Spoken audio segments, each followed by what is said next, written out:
Welcome back to Coffee Talk with me, Karen B. It is another fine Moonday. It is March 4th, 2024. I was not live last Moonday, as I'm sure you might have noticed, but, I told, well, I don't know if I told you or if you heard, but I wasn't feeling very well, and I really just needed to take some time off, a little short time off, so that I could recover, but I'm feeling much better, and I'm happy to be back. And the moon is, what is the moon? 39% waning, going towards another new moon phase. Isn't that fun? Trees are popping, starting to get closer to spring, which is making me happy. I like it.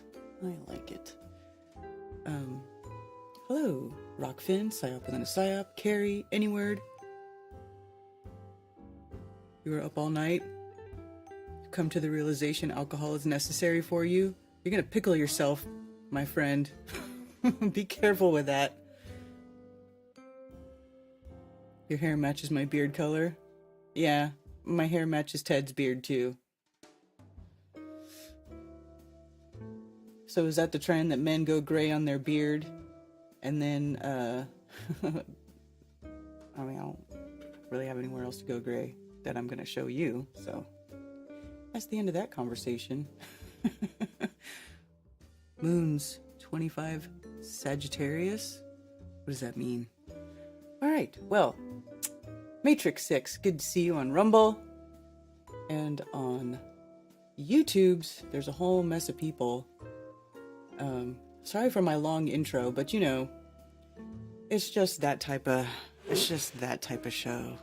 But I can make it up to you because I do have some interesting things to talk about today. I don't know if you noticed, but on my thumbnail there was a little subject that says clone or homunculus.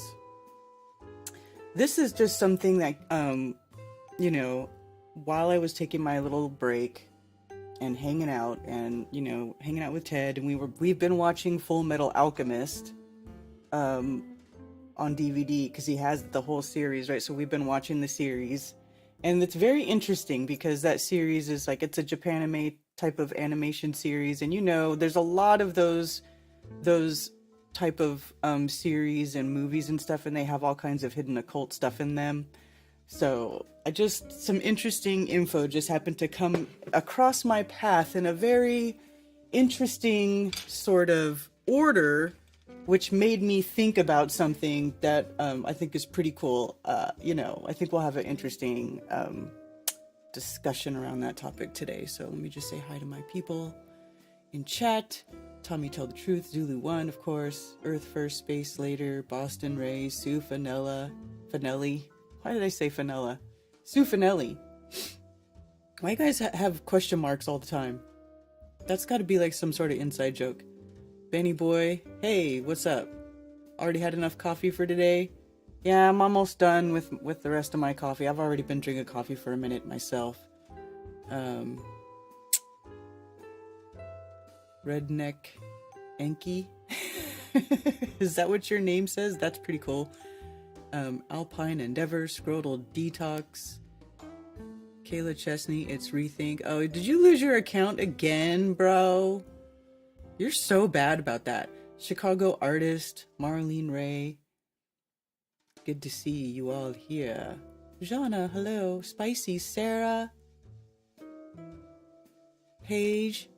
Hi, Karen. Dave and I are listening while devouring our bowls of Raisin Bran Grand Rising. Nice. Greetings from Melbourne. Hey, Richard B. Good to see you here. Psyop within a Psyop. Mental Pancakes, Clayton Jacobs, Jameson Kimbrell. With so much drama in the LB. I don't know what that is. Oh, LBC. I don't know. Dave Messenger. What a world we are seeing. Tranny Colonel in Space Force. Really?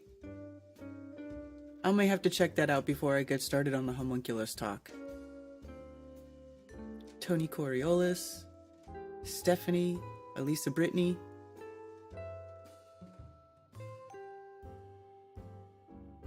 Really? Well, it's good to see you here.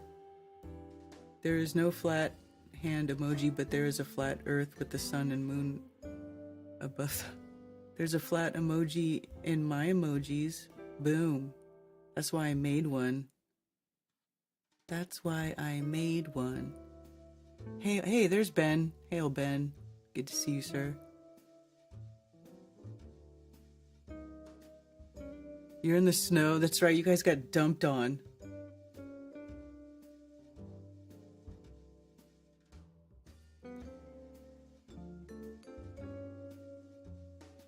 Harmon Walker. Hey. Good to see you. 5 times 1,000. I subscribe to Karen B and I'm not afraid. Right on. Hey, Rico. Well, it's nice to see all you lovely people here in chat. I feel like, is it because it's springtime? Everybody's all perky and like, hey, what's up? Shaking another margarita with jalapenos. Why not? You're hilarious. It's not even 7 a.m. where you're at. That's too funny. But you know what though? I know where you're at, and I might be drinking too. That part of the country is having a rough time, man. All right. So, who said there was a let me see this real quick.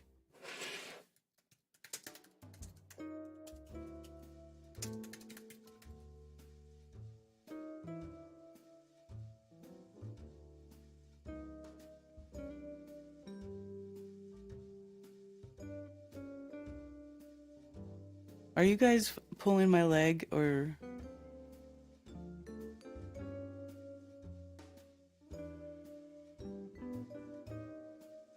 I mean, this guy does look weird. He doesn't look human. Maybe he's a homunculus.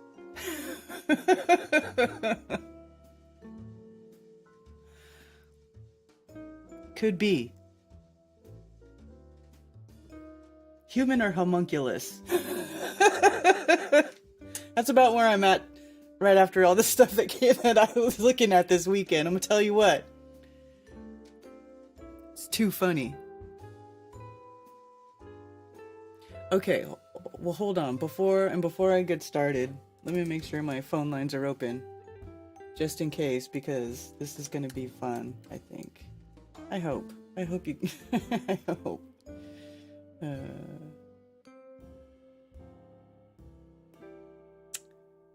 All right.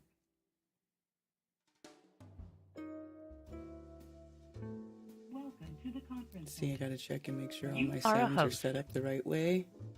Boom, good to go. All right. So the call-in number has been activated. 848-222-2480. Just in case.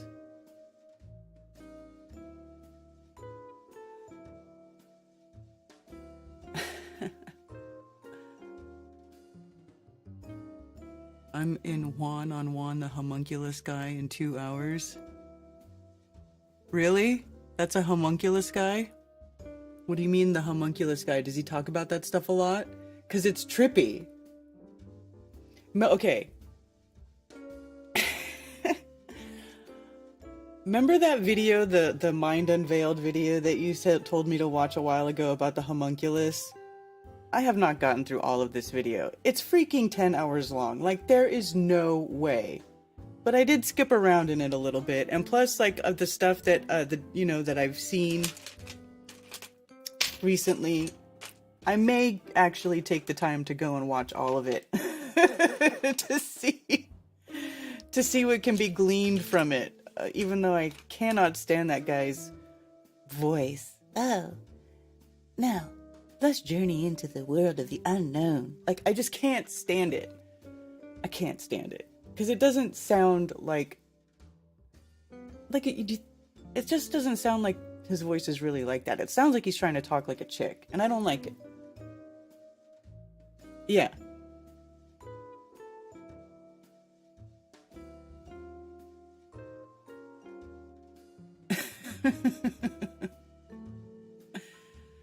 We talked lab alchemy. Okay, dude, it's trippy.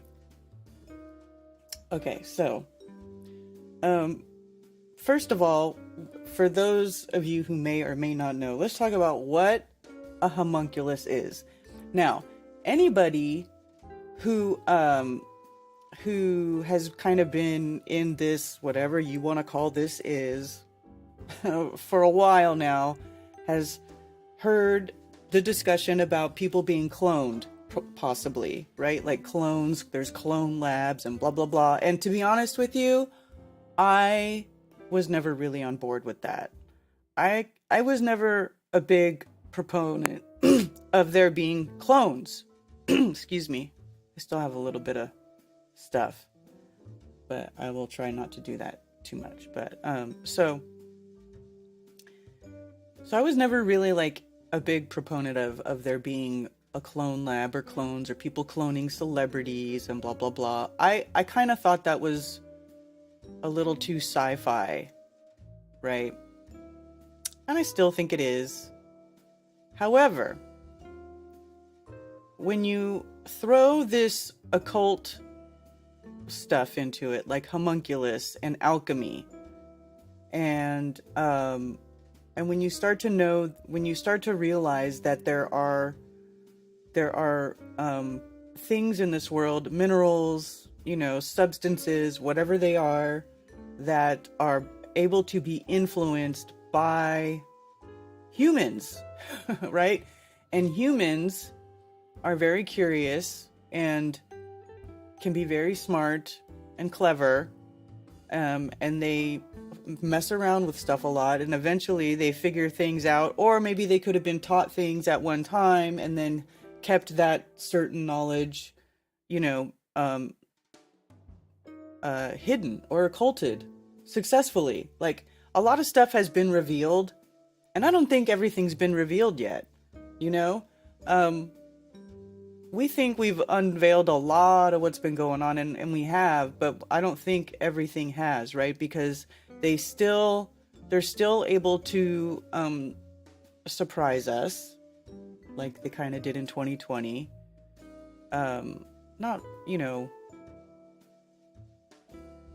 They still have tricks up their sleeves, right? Not everything has been revealed. So there's probably still a lot of things that they do that we don't know about. So anyway, and I don't really know all the possibilities, and I'm not saying that any of this stuff is true either, right? This is all just, it's like a topic of discussion. I'm just gonna show to you guys the stuff that I saw over the last week that made me think about all this stuff, and then we're gonna just talk about it and discuss it and see what happens, right? We're just talking. So, a homunculus, I'll just read from this definition of it because it's basically what it is, right? A homunculus is a diminutive, fully formed human body historically believed to inhabit a germ cell, an egg or a sperm, like a human egg or sperm, and to have the capacity to increase in size, giving rise to an adult human. The word homunculus is Latin for little man or little person. Homunculus has had a colorful history in Arab, Islamic, and European cultures. In medieval and early modern times, the term was commonly used to refer to an artificial human-like being that people thought could be created through alchemy. In early scholarly text, however, the homunculus was depicted by natural philosophers as a tiny person contained within an individual's sperm. This depiction was used as a way of explaining human development in the womb.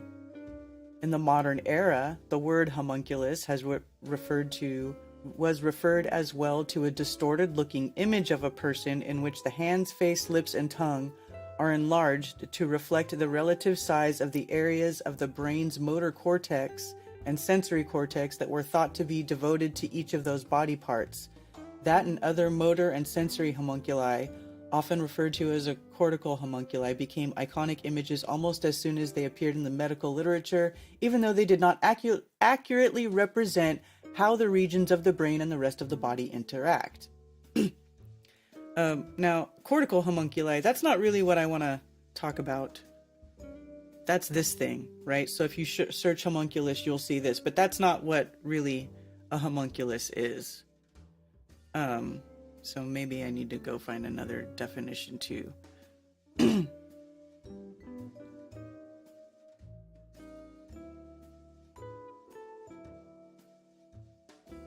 Because they're calling this a brain map. And this could, you know, this is crazy. This is like them, ancient origins. Here we go. Let's look at something that says ancient origins.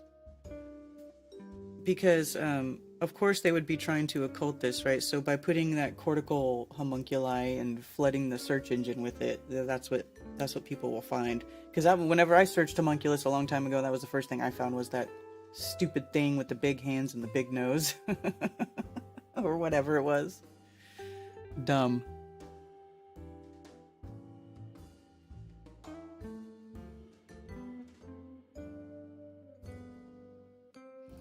Cloning was originally in mainstream media with the sheep, so I was on board with it. Yeah, see, I think that was a hoax too. It's dumb. Because if that had worked, then they would have already made their, made a living, what do you call it? Mammoth or whatever now, right? They would have already done it. Because it's been long enough now that whenever I was watching whatever I was watching about their stupid, you know, cloning thing, and whatever Dolly what was it, Dolly the sheep or whatever that got cloned, yeah, they would have already done it if they could do it now. That's why I started sort of like being out on clones, because I was like, well, they're not, but they can't do it. They talk about it all the time, but they can't do it. So to me, it was like, well, they're just saying they can do it to make everybody think they can do it, but really they don't know shit. But they're definitely messing with the human genome, as we well know, right? After what happened over the last 4 years. So there's something going on, obviously.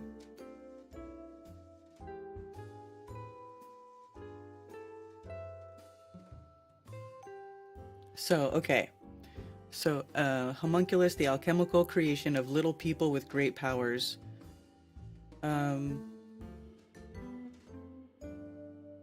Homunculus is referred to in alchemical writings in the 16th century.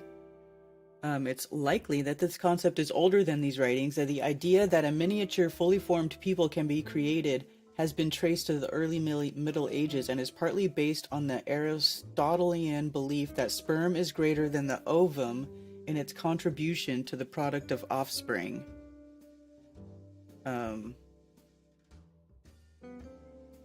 First known account of the production of the homunculus is said to be found in an updated Arabic work called the Book of the Cow, purportedly written by the Greek philosopher Plato himself.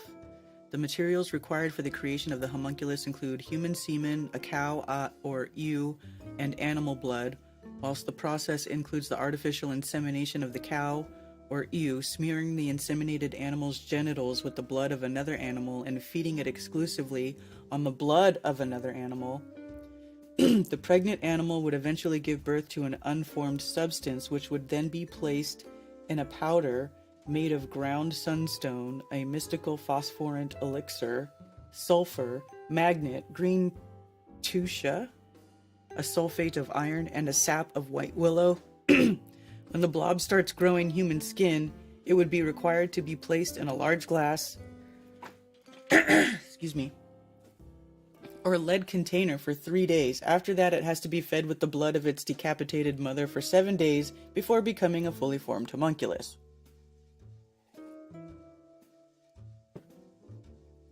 So it's like supposedly creating a living being through alchemy. In the Book of the Cow, there are 2 similar procedures for producing the homunculus. Instead of a cow or an ewe, a female monkey is used in one, and an unidentified female animal in another. Additionally, different ingredients are used for the powder, and the incubation period of the blob in the vessel is extended for 40 days. All 3 types of homunculus have their own specific functions. The first type of homunculus may be used to make the full moon appear on the last day of the month, allow a person to take the form of a cow, a sheep, or even an ape, allow one to walk on water and know things that are happening far away, The second type of homunculus can be used to enable a person to see demons and spirits as well as to converse with them, whilst the last type of homunculus can be used to summon rain at unreasonable times and produce extremely poisonous snakes. So this is like a drawing of, obviously, of some alchemist making a homunculus. So there's a little person in there. It's like the original idea of the test tube baby.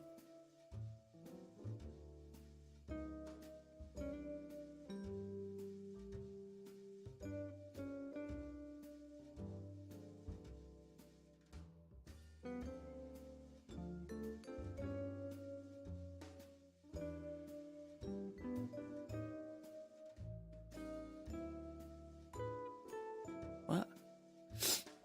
Okay. So, this is that video.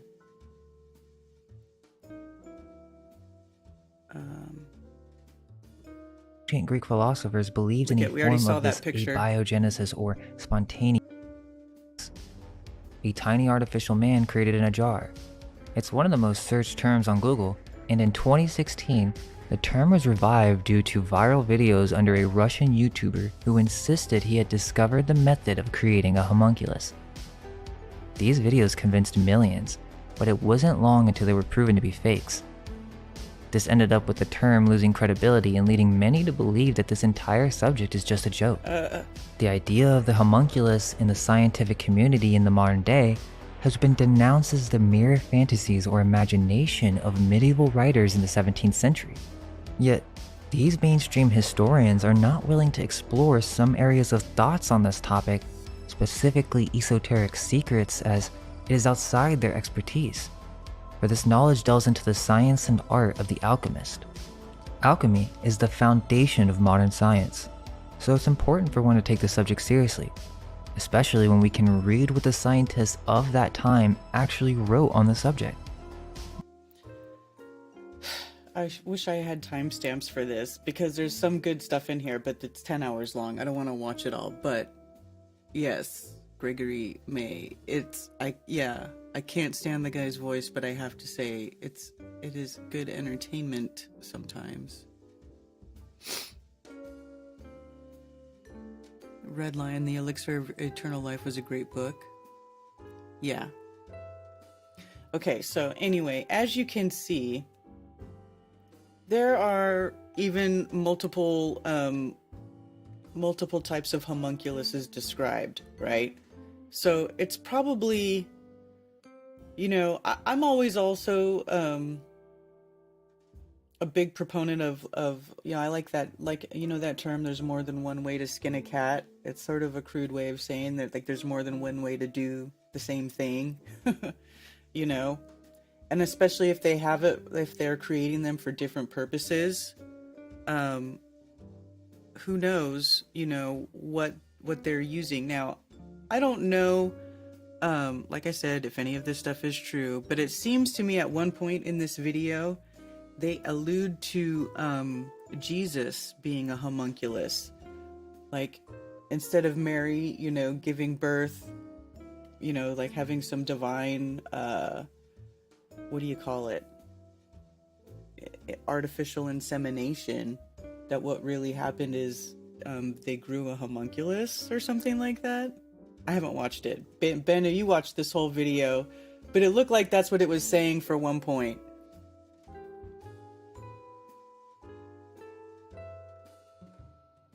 Chimera.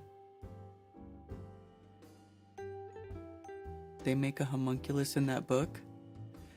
Yeah. More than one way to feed a cat, right? So, and I'm not saying that I think that that's true or anything, but it does seem that this is like a big ongoing theme, and for a very long time, alchemically creating an artificial being. Now, I don't know if that's like necessarily a good thing to do. I would think not. Like, it sounds really creepy to me, but here's the thing. Here's what really sort of brought it to my attention. So Ted and I were watching Full Metal Alchemist. That's right. Full Metal Alchemist, right? And so in Full Metal Alchemist, all of the main characters, you know, they're different alchemists and they have different abilities, right? But they all use alchemy. They draw these alchemy circles. You know, it's not like that they're superhuman or anything, but they have this knowledge of how to manipulate the realm and things in it and use them in superhuman ways, right?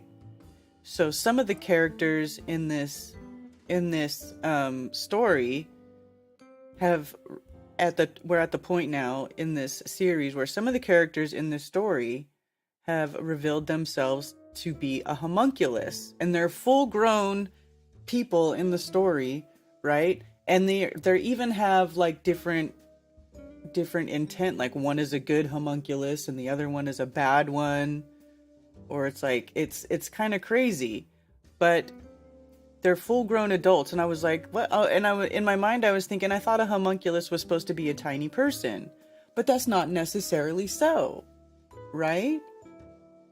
Not necessarily so. What if there's homunculuses that are grown to be full-grown adults, full-size adults? And what if some can be made stronger than others? You know, it could just depend on the alchemist who created it, right? Because it's all going to depend on that alchemist's ability, you know, their knowledge of the realm or of how things work, their intent, and then whatever they use. And if this other definition is over here talking about they can use any female animal like a cow or a female monkey, well, why couldn't you use a female human? Right? To create to be the source matter or whatever for this thing. So anyway, like I said, we're just talking. I don't know. Brian is a tiny person. You think Brian? Are you saying Brian's a homunculus, Tommy? Hi, Rob Cleveland. Good to see you. Maybe this is where the man from monkey comes from in evolution. Sounds like monkey. Yeah, that's maybe. There's a Full Metal Alchemist live action. I haven't seen it. We're watching the original. Hugh Monkey is.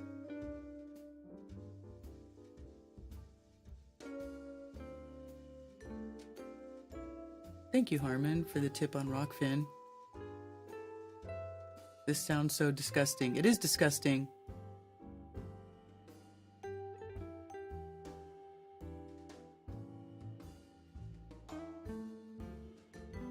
The movie 9 is a great example of homunculi. It's a post-apocalyptic cartoon. Hello, Alan Korzep in Arizona. The female in this is the incubator, right? So why couldn't it be done? If it can be done using another female animal life form, why couldn't it be done using a female human? Right? Not that I condone any of this behavior. So anyway, there's that. Now, also, I'm going to read a little excerpt from the Freeman Fly book. Okay, on the Kook Kabbalah. Because he talks about Freemasonry, right? Freemasonry's roots dovetail into an ancient Hebrew form of magic known as Kabbalism. Albert Pike, Grand Sovereign Commander of the Temple of the 33rd, states over 70 times that Freemasonry is associated with Kabbalism in his work Morals and Dogma. Pike clearly believed that virtually all important Masonic symbolism is derived from the Kabbalah and at the heart of most secret societies you will find its elements. It is the hidden wisdom, a secret doctrine of Israel, said to have been handed down from generation to generation since the time of Abraham. In Hebrew, the word means that which has been received, as in a teaching or a tradition. Supposedly, its most profound secrets are only passed on by word of mouth. Practitioner and High Priestess Madonna calls it the religion before religion. The origin of Kabbalah is a legitimate subject of controversy. Early initiates believed that it was first taught by God to a school of angels before the fall of man. The angel Raziel later taught the secrets to Adam, and the other angels were sent to initiate the other patriarchs of the Hebrews. According to other Kabbalistic teachings, Moses ascended Mount Sinai 3 times, remaining in the presence of God for 40 days each time. During the first 40 days, the tablets of the written law were given. During the second 40 days, he received the soul of the law, and during the last 40 days, God supposedly instructed him in the mysteries of the Kabbalah, the soul of the law. The Hebrew theology was divided into 3 distinct parts. The first was taught to all the Israelites. The Mishnah was given to the rabbis and teachers in the third. The Kabbalah was concealed, and only the highest initiates among the Jews were instructed in it. According to the story, 5 books of the Bible, and for centuries students have looked for them for the secret doctrine. And for centuries the students have looked to them for the secret doctrine. So that's the Torah, right? And the Torah actually has a lot of the way it's translated, it can be it's totally being twisted around. The Old Testament, like if you read the Old Testament, just the King James version, you're going to get a totally different story than if you read the 1511, or if you read the Scriptures version that Jack and I go through on anti-religious scripture study every Saturday, which is why I really like that, because we go back to the Hebrew words and look at the root words of stuff, and then when you look at it like that, and then oh geez, come on, YouTube. I hate you. Please don't do this to me. YouTube's telling me it's not receiving enough. I never have any trouble. Then all of a sudden I want to talk about something cool, and then this happens. All right. So, anyway, what was I saying? That big yellow stripe is distracting me. What was I saying?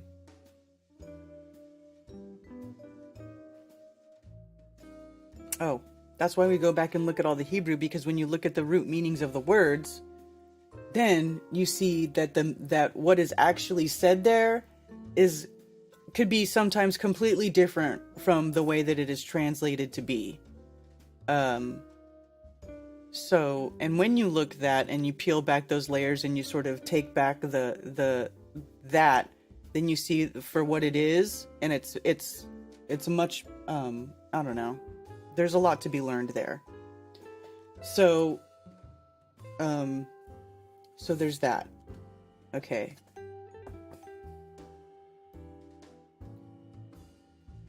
Moses concealed the Kabbalah in the first 5 books of the Bible, and for centuries students have looked to them for the secret doctrine. According to other Jewish scholars, when Abraham immigrated to Egypt, the Egyptians obtained some knowledge of the mysterious doctrine. Moses, who was raised as an Egyptian, became most proficient in it during his wanderings in the wilderness, where he received lessons from the angel Metatron. Okay.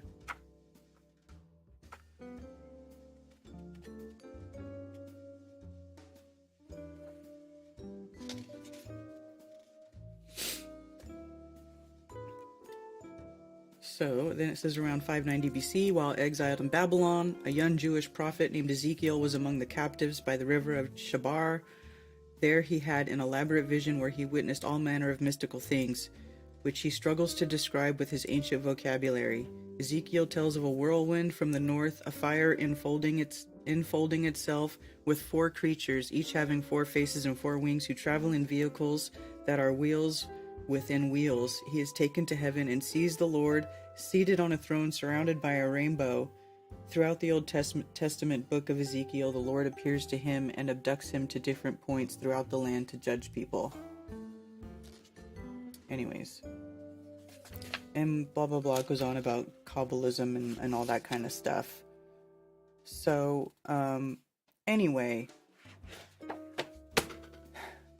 if there is a sort of, most of the knowledge that we get of these sort of ancient religions or whatever, and Kabbalism and stuff, it's all from text, right? From books that people wrote and stuff like that. So if the most occulted parts are only passed down through oral tradition, then there will be no text for us to uncover or find, to, you know, copy out and reveal to everyone, right? So there certainly could still be things that are not even written down, that they are so secret.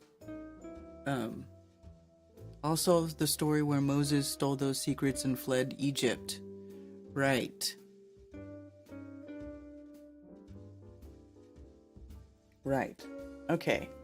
So, fast forward to modern times, right?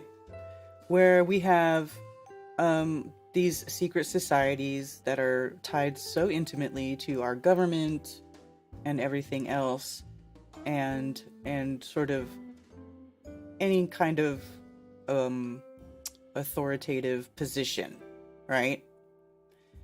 And they use a lot of Egyptian symbolism, you know, which crosses over with Kabbalistic symbolism. You know, it's all there. So, you know, that symbolism will be their downfall, right?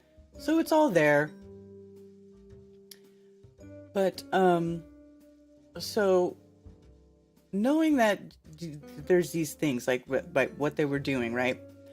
And, and these jars, and they have to use dirt, right? They have to plant these jars like in the earth for 40 days and let them grow and blah blah blah, and like there's all this sort of, if you watch that video, go back to watch this Mind Unveiled video that is 10 freaking hours long, it really does go into detail about all the different ways all the different things that go into making a homunculus, right? And all the different ways that it could be done. It's very, very, very in depth.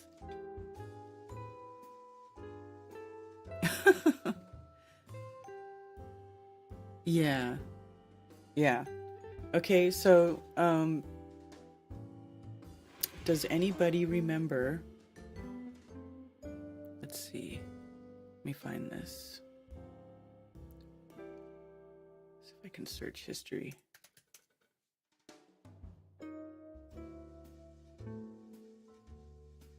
Remember this? Do you remember the Jews in the tunnels? Well, what did they find when they went in there, right? That they were digging everything out. They were down there with their books. And not only that, but this, right? The mattresses, the multiple mattresses there, right? With the sussy stains all over them. And there wasn't just one, there was a bunch. There's one picture, I don't know if it was here, if they still have it here, but it literally here we go. It literally shows 1, 2, 3, just right here. Just in this one section, there are 3 mattresses there. Okay, so it wasn't just one, there was multiple.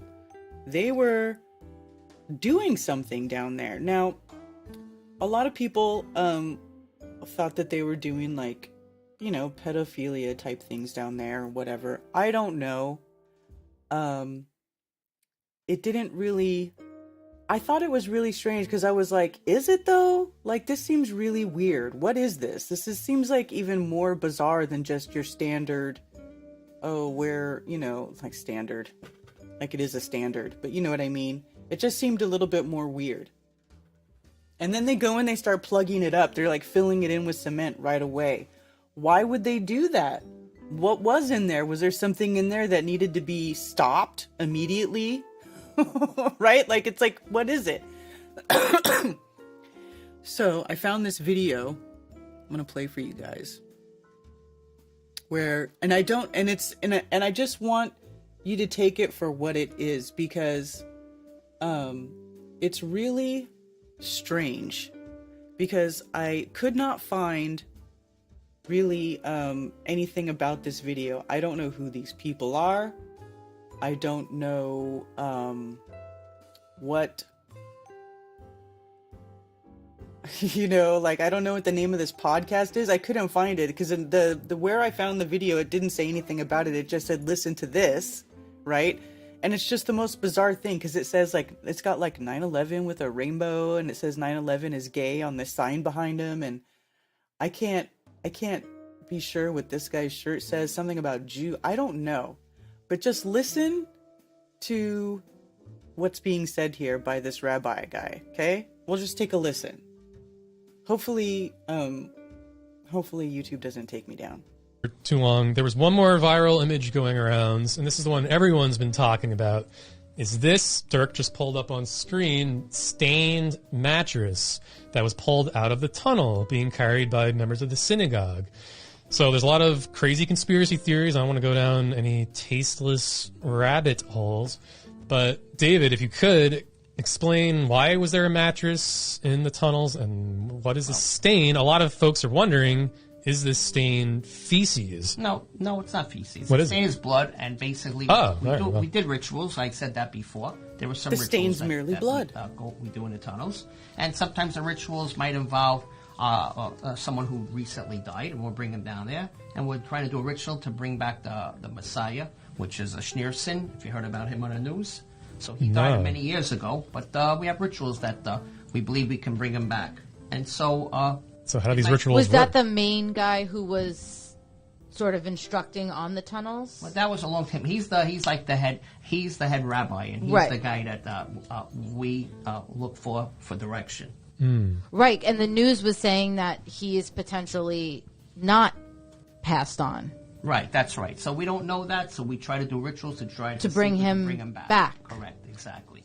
We try to do rituals to bring him back. So the guy's saying, oh no, that's probably blood. There's rituals we do that involve somebody who has recently passed away. Okay? Guy's just talking about it like it's no big deal. Like, I don't know. Listen, we're just talking. Okay? I don't know how valid any of this stuff is, but all of it came across my path, and I was just like, this is so bizarre. So can you explain the rituals and why does it involve a mattress? I don't want to go to the details of the rituals, but basically we don't put the body on the floor, we put the body on the mattress, and sometimes we might make an incision somewhere on the body, and a little bit of blood will come out. But we might make an incision somewhere on the body, and a little bit of blood will come out. An incision for what? What are they? Are they like harvesting the ingredients from these bodies, right? To go put into their little homunculus mixture so they can bring back the Messiah? Are they trying to grow a Messiah or grow whatever? It's just so weird. I want to go into the details. Yeah, that's fair. Well, you mentioned when we talked on the phone that you brought a book with you. Yes. Yes, this is the type of book I bought, and this is the type of book that describes different types of rituals and things of that nature. So how does that, can you explain the book? Well, it's too detailed to go through the book. It's a detailed book, but I suggest if you have a chance and you want to get the book, you can read it. The Book of Living and Dying. Yes, the Tibetan Book of Living and Dying. So where did you guys learn? You guys use this for the rituals? Is this an ancient Judaism thing? No, we use some different books, and this is one of the books. So how did you learn of this, though? Again, through other members. Okay. And you don't want to get into the ritual at all? So you're laying someone... Who are these bodies that you're putting on the mattress? These are basically members of the synagogue who recently passed away. Oh. So they're dead. Right, they're already dead. Oh. You missed that part, Tony? I didn't know if there were people sacrificing their lives or No, something. they're not sacrificing their lives. They die of natural causes or whatever. Oh. And before you bury them in a cemetery, you basically bring them down Into the tunnel. for a ritual. That's it. Into It's the more tunnel? Like it's not something spoken Oh, about. what? Okay, but you can understand. Just like other religions or something, when someone dies, they might keep the body in a house for a Yeah, couple you days. can do that. Yeah. Same idea. So it would be no. When someone dies, you keep the body in the house. Why would you ever do that? Why? Does anybody know why you would ever want to keep a body in the house for any amount of time? I just feel like I don't know. I mean, I don't know. I guess I can't really say because I haven't been in that situation, but so here's the body, go do some rituals with it, let us know when you're done. Different than some other religion keeping a dead body in the house for a couple of days. They all have different rituals. Well, yeah, so the incision you mentioned, can you describe what's the purpose of that? Well, like I just said before, it's just a ritual, and the incision is just part of the ritual, and hoping to bring back the Messiah. You see, here's A ritual to bring back the Messiah.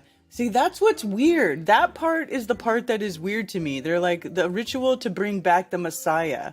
What are you talking about? It really makes me wonder, like, what's really going on around here? Yeah. You want to really go through it. So that's the book we use. That's the book to bring people from the afterlife. Okay? So if you believe in that, I don't know if you believe in the afterlife. Yeah.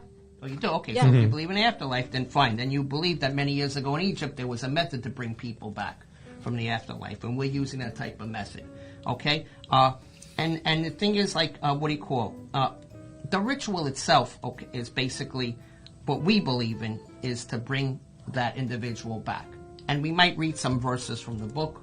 I'm speaking to you in general. Right. Okay, Yeah, absolutely. I'm not giving it to you exactly, but those are some of the notes I have.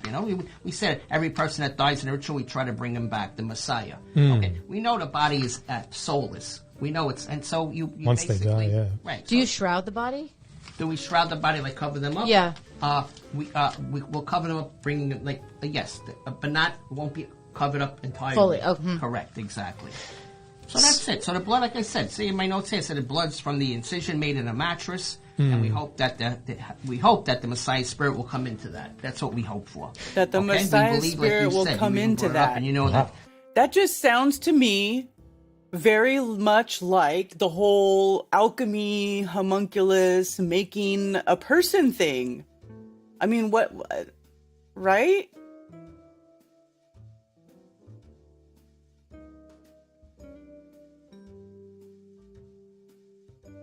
Anderson was the Messiah, and we believe in him. He died many years ago, but you said he might be alive, which is possible. And if he's dead, we try to bring him back. If he's alive, let it be. So Dirk pulled up here on screen a wiki article kind of explaining how a sect of Judaism, of the synagogue you go to, they actually believe Schneerson did not die, quote.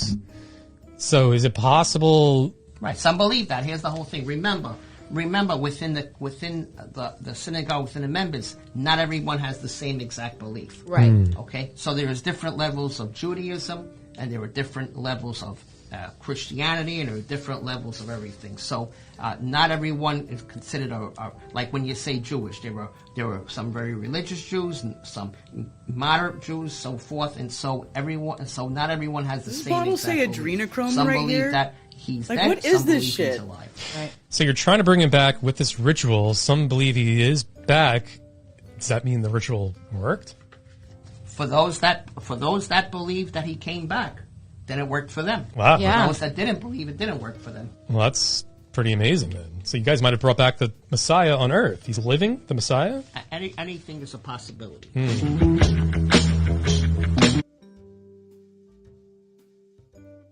Anyway. Maybe old-fashioned Satanism, human sacrifice? Term is bloodletting. Well, I don't know. I'm sure the Messiah would appreciate a better mattress. Dude, it's weird, but here's the thing though. I don't know if they're really, like... I feel like that might be a bullshit story, though. Because what if they're really doing stuff like this? Or create, some sort of ritual to try to bring somebody here? Because if they're taking a body down into down in there, and they're making incisions on the body, and they're collecting things from the body, you know what else is crazy? Did you know that sig means urine? Signature? You know how everybody has their own signature? Signature? Right? So that's where I started to think, well, could they be cloning? Or could they be using different parts to like make hybrid beings of different parts of people? I don't know. And then I had that thought, well, what if, because some people will talk about, oh, it looks like so-and-so, but not quite, well, maybe it's a homunculus.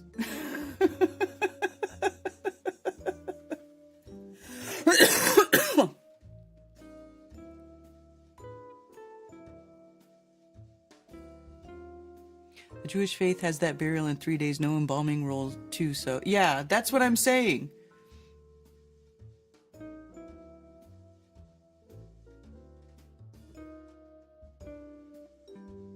Well, you know what though? I have heard of people taking the body back to the house for a couple of days after it's been dead and doing stuff with it and performing rituals. I've heard of that. I've heard of that, people doing that today, recently. Making doppelgangers.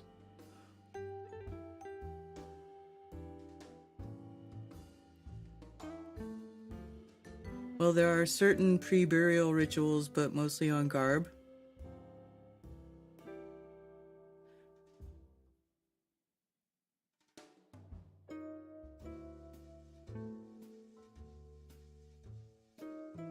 Just Jews doing weird shit, nothing new. Weekend at Bernie's.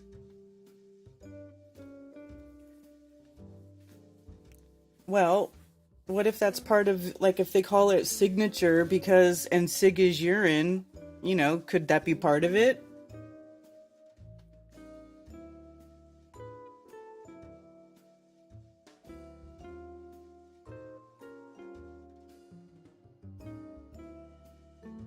Right?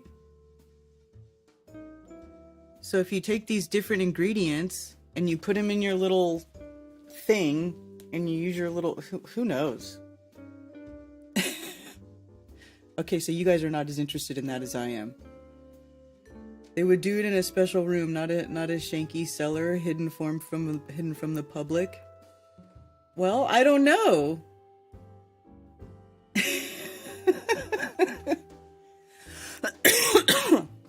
Why do you think so?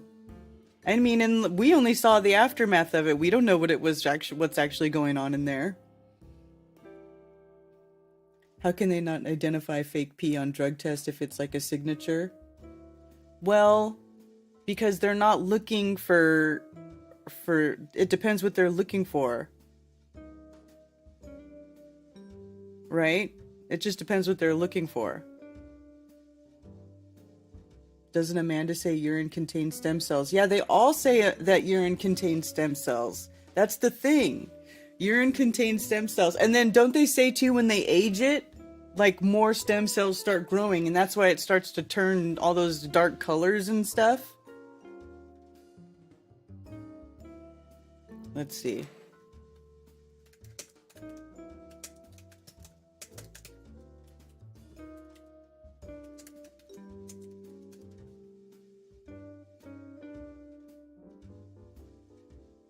There are stem cells in your urine and they can regenerate your own tissues.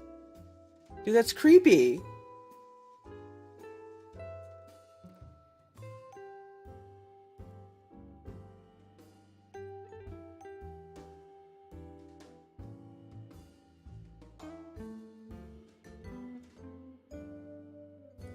While Imhotep's rejuvenation was the result of ancient magic, there's a real-world analog in the field of biology which has the potential to undo some of the ravages of being human. Stem cells are an important avenue of clinical research.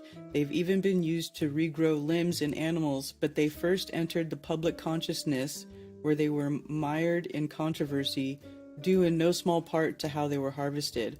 Or it could just be that they're harvesting the material down there in the tunnels and they're not actually making the homunculus down there. It could just be where they're harvesting the material, right?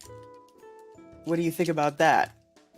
Because you're right, that doesn't look ideal for, like, making something like that. But I don't know, because I don't do shit like that.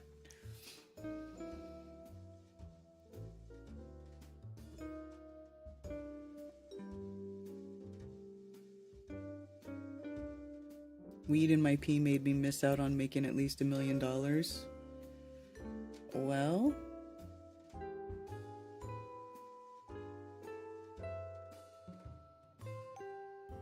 They still do it in Muslim countries. They bring the body home, and that is where they have like a funeral. They do not embalm either. I lived there 5 years. Because they aren't looking for your DNA, right? They're just looking for drugs. And like a test to find that other stuff, I think, is much more involved than whether or not they're looking for the markers for drugs.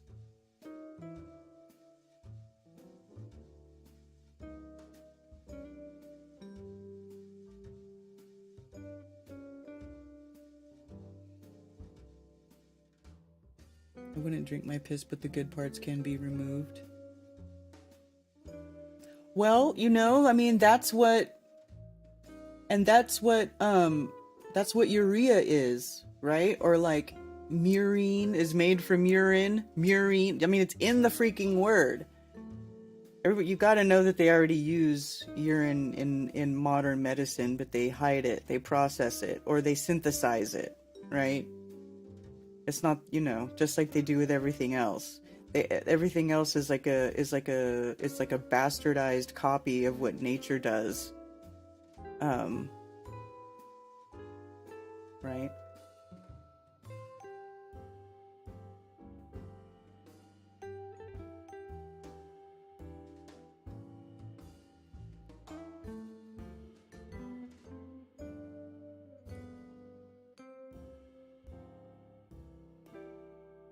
Thank you for calling Coffee Talk. You're on with Karen B. Morning, Karen. Hey, how's it going? Oh, it's going. So, no, you definitely don't need those, what a person would normally think of as clinical conditions to do these kind of things. When you go back to what you stated 20 minutes ago, what was normally done was these kind of things, the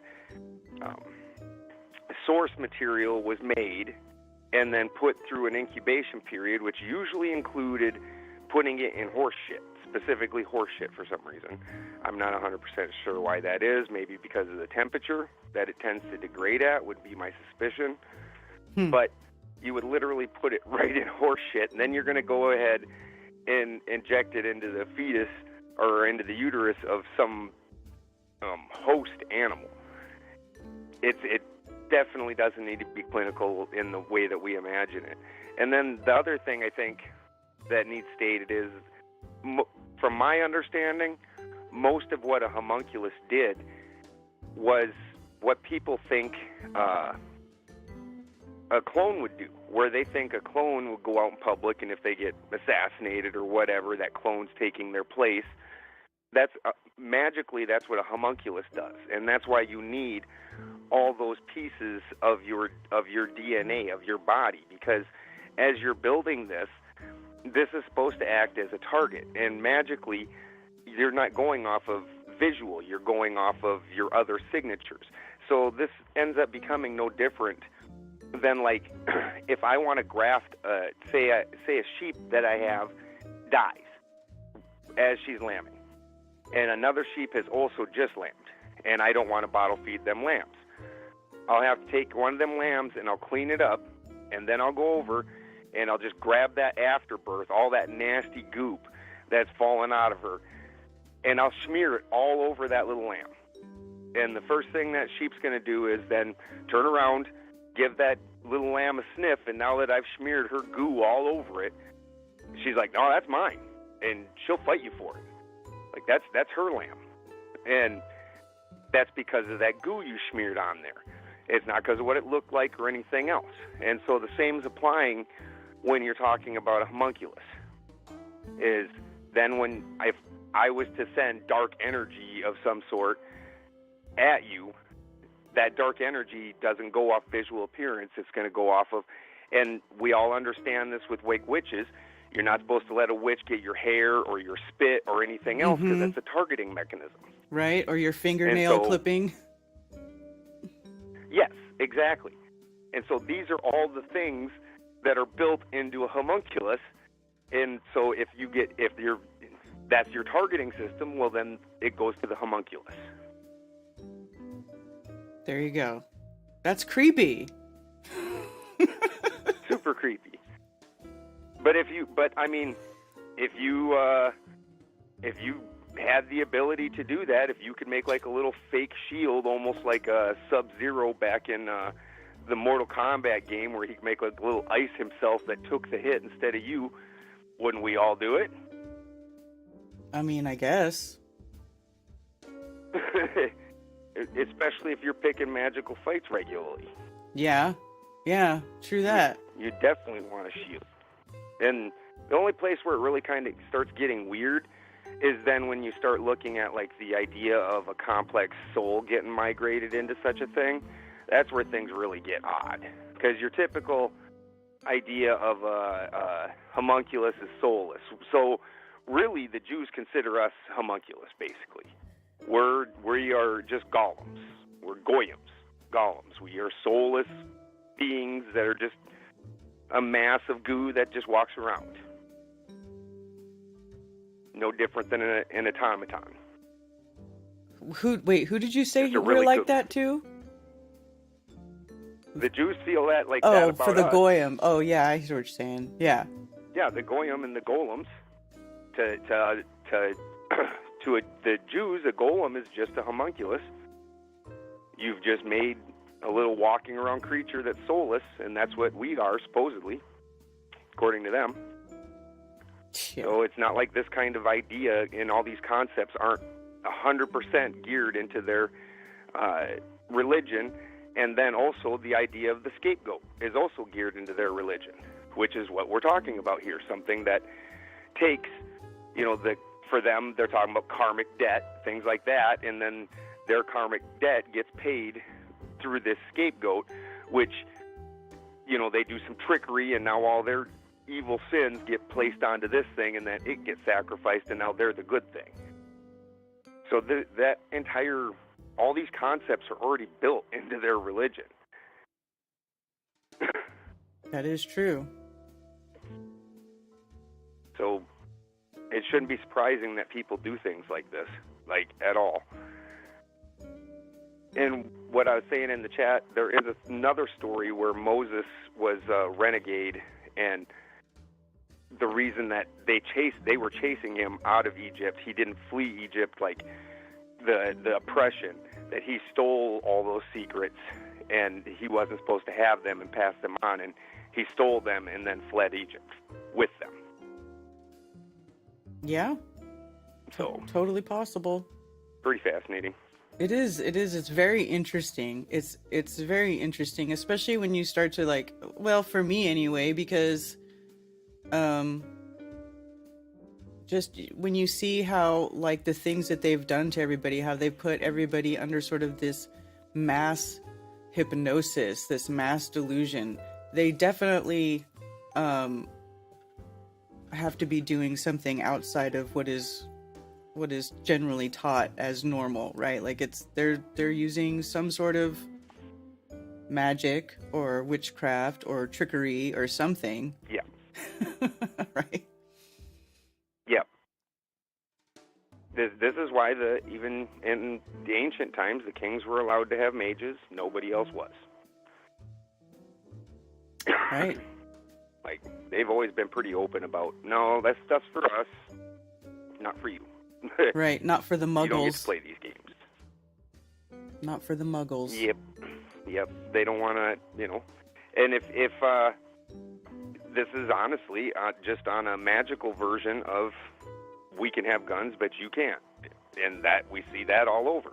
Like in so many different ways, if you can have a weapon that's extraordinarily powerful and then make sure nobody else has access to the same weapon, I mean, the supposed nuclear arms race is the exact same thing, that there's a reason, supposedly, that only certain countries are allowed to have that kind of technology.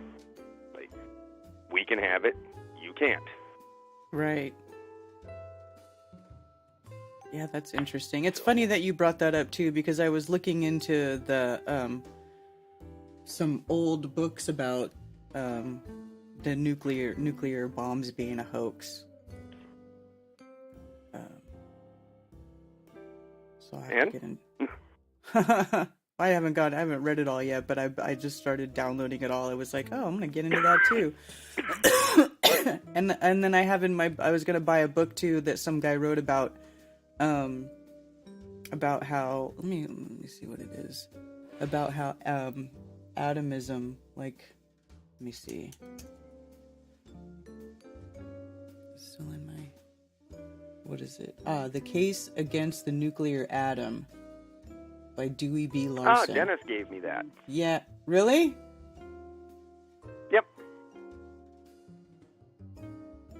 Yep, when I saw Dennis 2 years ago, he gave me that at Flattoberfest.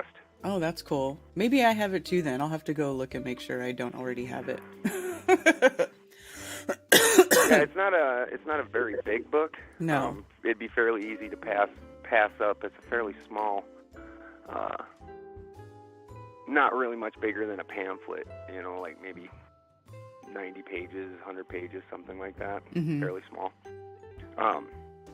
Where I have a problem, and I understand where a lot of people are questioning, especially because of what they've said about nuclear things, but when you look at the basic atom, like, without that understanding, you can't make chemistry work. Yeah. It's kind of trippy like that. Right, like it works, right. like, things work based on that thought process, so yet they're not real? Huh? Yeah, and I can tell you that, the entire basis of chemistry includes, like, changing the valence of different atoms so that way they can make a covalent bond with another atom, because you're moving electrons in and out of a valence ring and the whole thing. These understandings, I mean, in a laboratory have been tested and proven over and over and over again. Now, I don't agree with the idea of nuclear winter. What we were taught about nuclear winter is obviously nonsense. And I'm not 100% sure that there could be anything that makes kind of the explosion that they're trying to claim that it does. I've not seen any verification of that. But even the basic understanding of what they're saying, a battery goes through that same basic thing. When you have a typical just galvanic cell battery, the anode, which is the negative side, that one of the atoms in that splits apart, and the electron jumps over to the cathode, which gives it a negative charge, which then draws the ion side, the positive side, which then goes into the electrolytic fluid and then makes its way over to the positive side, and then the two come back together. There's a charge, a discharge on both sides, but where the two come back together, then that creates a free electron, and that free electron is what you're using for power. Right. So we can say that things are misdescribed, and I wouldn't argue that, Mm-hmm. but I think some of these things where it's like they're just going against it. Again, there's complex chemical procedures where you'll take an atom and you'll put it through different processes just to get it to be able to fit these other components in it. Like for me, when I'm looking at chemistry, it's just Legos. And sometimes the 6-piece Lego is not what you need to fit, so you need to knock 2 of them pieces off, so then you put it through an oxidation. But occasionally then it's still not going to want to fit back in, and you got to do some other dickering to get that little molecule to realign and change, pull things off it, put them back on. It's really, honestly, one of the most magical things you've ever seen, because then you start, when you really get into it, it gets even worse, because, like, if you look, take, like, deuterium. Deuterium is just hydrogen, which is one proton, and because then that's the other thing that a lot of people don't understand is the only thing that that chart of elements, the way that we typically use it, is it's just counting the protons. And so, and then the way it's typically thought of is, if the molecule is stable, it's going to have an equal number of protons and electrons. And then the neutron is going to also make a difference, but they don't count the neutron in the... Uh-oh. Ben.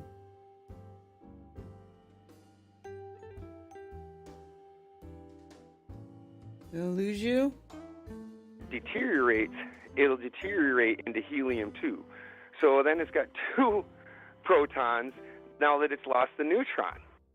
And now it picks up an extra proton for no apparent reason. It bumps up one level in its deterioration. So you start having all these like understandings of the way these things are interplaying with each other. And again, I can agree that they're misdescribed, not completely understood, but to just throw it entirely out like it doesn't function or something is insane to me. I have to agree with that. Like, even in that crystal video that I love to watch from the 50s, the guy's he's using the sugar cubes and the little ball bearings and stuff as if he's calling them atoms, but he even says, he's like, don't let me fool you with that atom talk. He's like, nobody knows what they really look like. You know, like he says they could look like four-leaf clovers for all I know. But the concept of it works. The way that we think about it works. So why is that? That's funny. Exactly. And I have to do that kind of thing in my lab a lot of times. There's a lot of things I have to shrug my shoulders. They're like, well, how did that happen? I don't fucking know. But you saw it too, huh? It's just how it works. Right. So it's so fascinating. Absolutely fascinating. This is the stuff I absolutely just love. And while I've been quiet, I've also been taking more formal organic chemistry and things like that to kind of add to my repertoire and beef up my understandings of things. So all this stuff's just wonderful. Also, farting with eye contact. You got to mix that in there while you're watching those videos, or else you get too serious. Yeah, That's Christy funny. thinks I'm nuts. We love you, Karen. I'll quit taking up your time. All right, no, thanks. You always love it when you call in. All right, have fun. We'll talk to you later. All right, talk to you later. So anyway, yeah, you know, this is a magical place. It really is a magical place, and you know, sometimes I wonder, well, you know, and there's also like that whole double slit experiment where it behaves differently if you're watching it versus if you're not watching it. Like, so there is some sort of, you know, influence that we as co-creators in this realm have on these different materials that are also part of this realm. And, you know, and our connection to this place is so, we're so lied to about it and like how this place works. So that's why I think this sort of subject coming across my path was so intriguing to me, because I was like, well, what are they doing? And why is it so secretive? And you know, and is it what everybody thinks it is? And could it be something else? And could there be something deeper to this? And could there be ancient world practices being done today by people who have gained this knowledge somehow by word of mouth? Maybe it is in a book. Maybe they found rough instructions and they're trying to figure out the rest, you know, to do it. Who knows? Who knows what people are doing, you know? Anyway, it just made me think. And it made me think that, you know, maybe some of these clone things they're not clones in the traditional sense. Maybe they are a homunculus. Maybe some of these people who get, you know, who get famous enough or connected enough, or they're high enough in the club or rich enough or whatever, they're like, hey, do you want to make yourself a doppelganger? And then you can send it to go do all the shit you don't want to do, you know, while you just live your life in seclusion and luxury and not have to dirty yourselves by being around all the muggles. You know what I mean? Right? Who knows what kind of weird shit goes on? But all of it is just a key to the puzzle of understanding this realm and how it works and the forces at play here. You know, I just find it very interesting. And XXX is in fact a 666. Thank you, Richard B, for gifting subs to the channel. Appreciate you. The Lame Street Media announced today that they have found helium in Minnesota. Oh?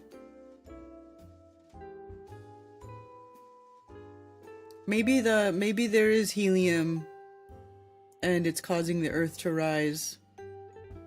And all the people who say Earth's rising up is right. I'm just kidding.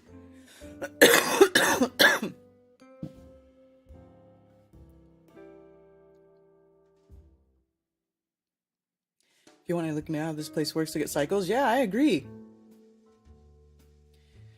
Didn't you use urine to clear up an issue you had in it? Yes, I used urine to cure eczema on my right hand. I'm right-handed, right? So, and I got this weird thing where only my right hand, like specifically from the wrist up, like it wouldn't even go past my wrist. It was just my hand, and it was like all red and blistered, and it was like little tiny little pustules, and that my skin was cracking, and I was like, what is this? Like it was like my right hand was just being attacked by something. And I was going to the hospital, like urgent care and stuff. I was like, what is wrong with my hand? And they gave me this, and they gave me a prescription for this steroid cream. And so I went and I bought this stupid tube of cream. It cost me $100 freaking dollars for a tube of cream. It was probably about this big, and it cost $100, right? And then I put it on my hand, and it actually did help a little bit. It helped it a little bit. It didn't go away completely, but it helped it a lot. And then it kind of went away for a little bit, and then it started to get better, and I'm like, oh, okay. And then it came back, right? It came back.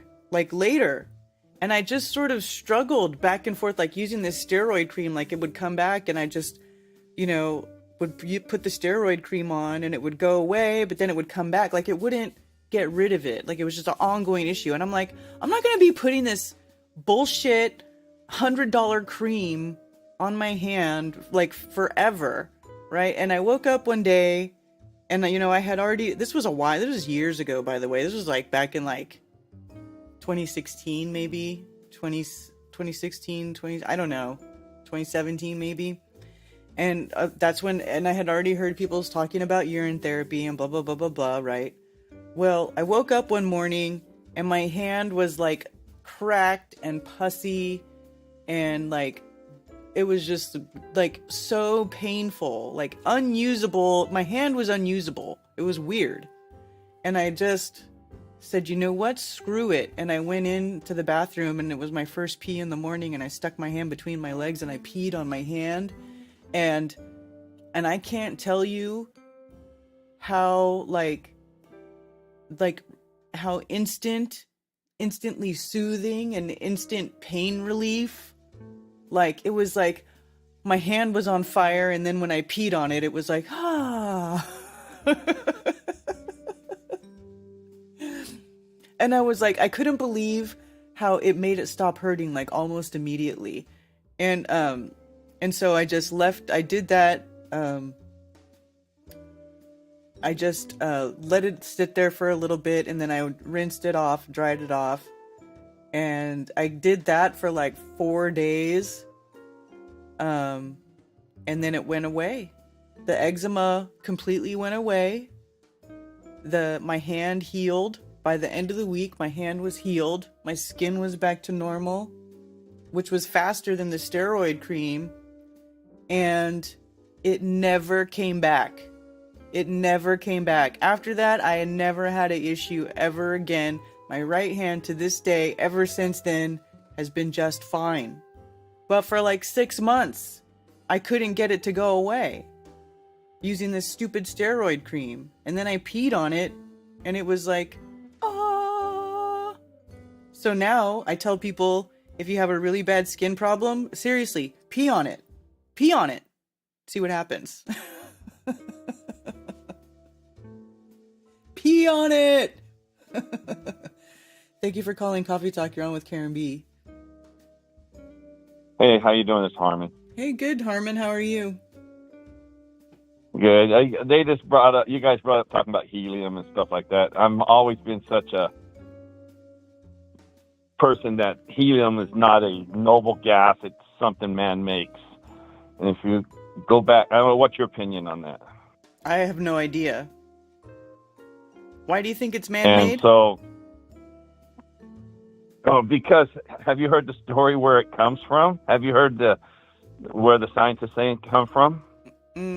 I think so, but I don't remember. Remind me.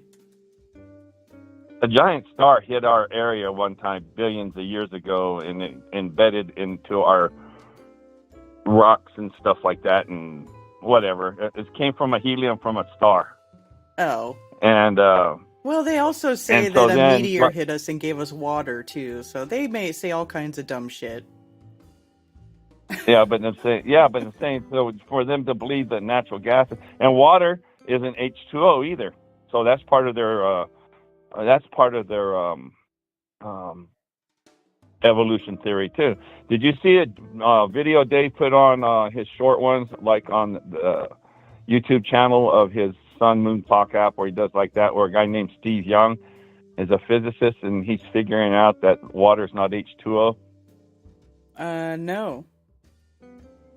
It was about within a month he sent it on. Steve Young, and like that. I was looking at that, and I had learned about that from a long time ago from Heathen Pete. They got a book written out, and it's a free PDF online, 100 Reasons Why Water is Not H2O.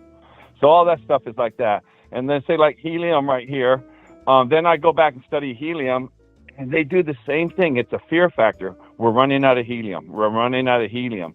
Back in 2016, we had a major shortage of helium. All of a sudden, they find the largest mine somewhere in Africa, and now we're saved. And just recently, like the guy said last week, they found we're running out of helium. Then they found the largest mine ever in Minnesota. Now, it's the biggest mine that's ever been found.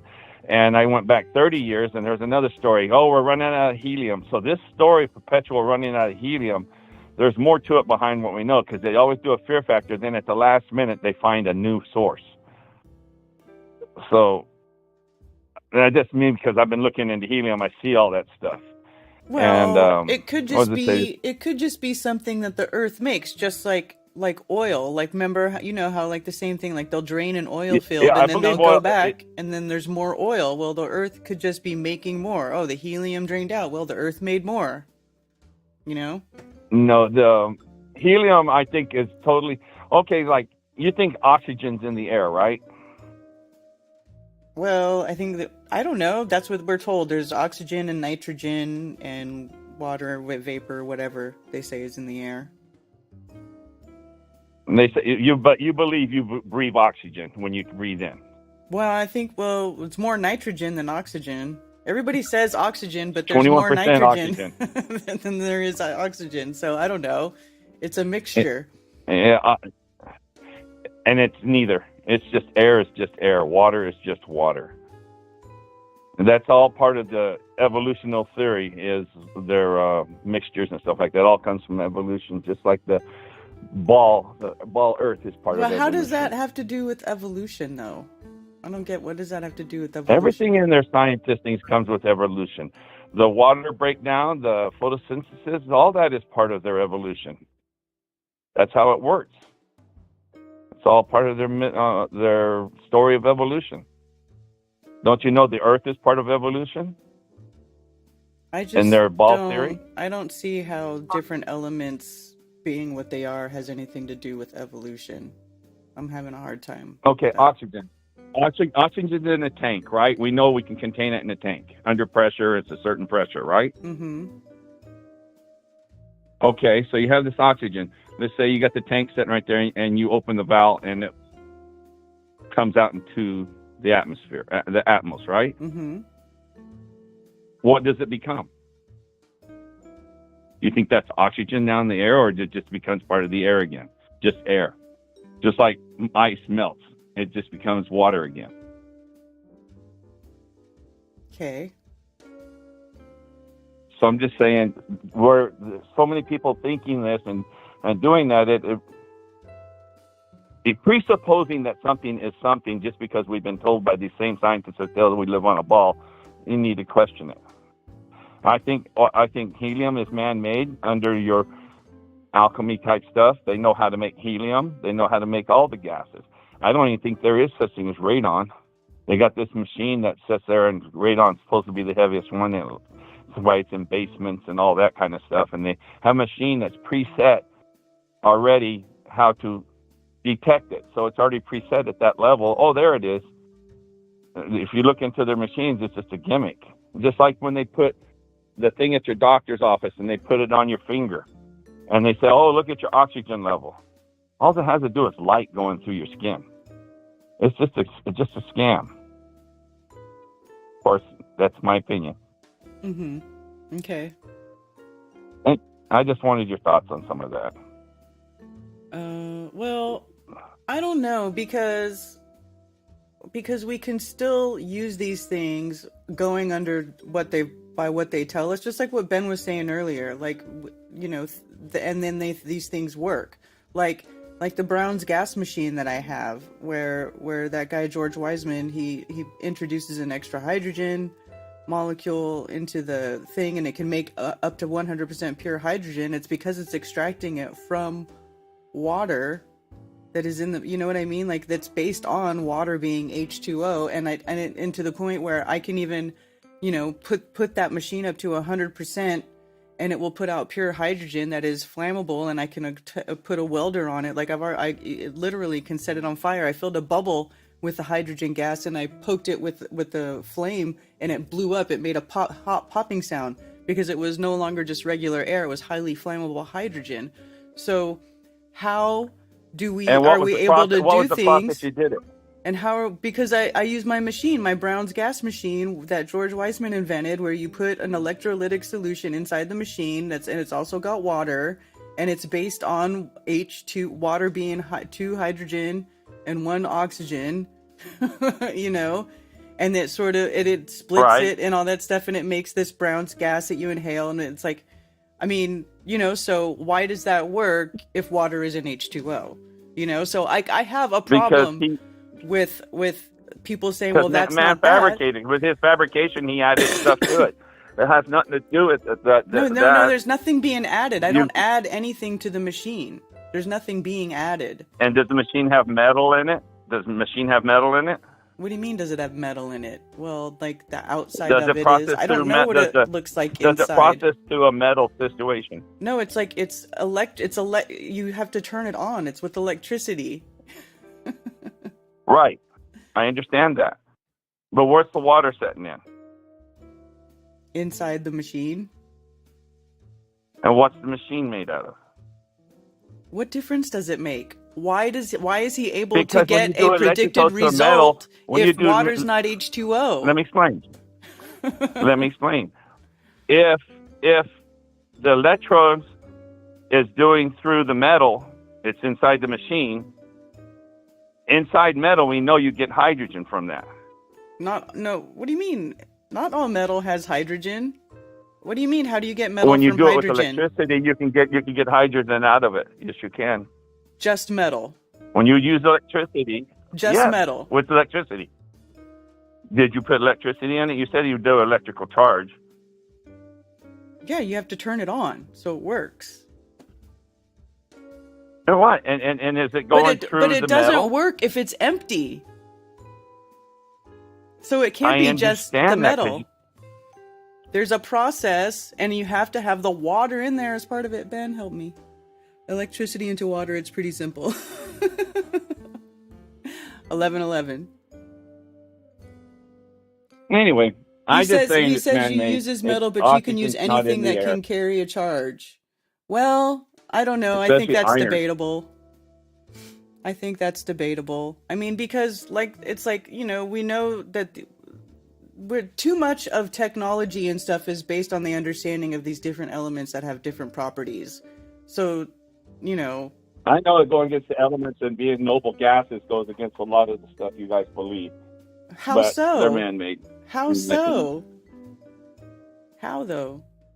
Look into it. Look into how they're made. Look how they're manufactured. They don't never say they just find them. They said they have to process. It's a process just making them. So a process is fabrication. You don't just find it. Go get me a cup of helium. Go get me a cup of radon. Go get me a cup of neon. Well, that's not how gases work. They need a container. How do they work? Yes, you need a container under pressure. Right. And certain pressures and certain temperatures changes the form of the ether or the whatever they change it to be.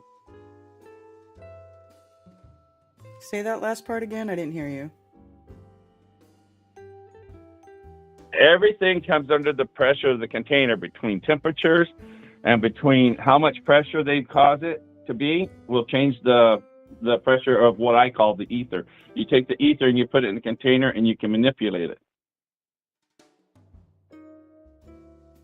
Okay. But when you release it back to the normal, it becomes just part of the air again, the ether.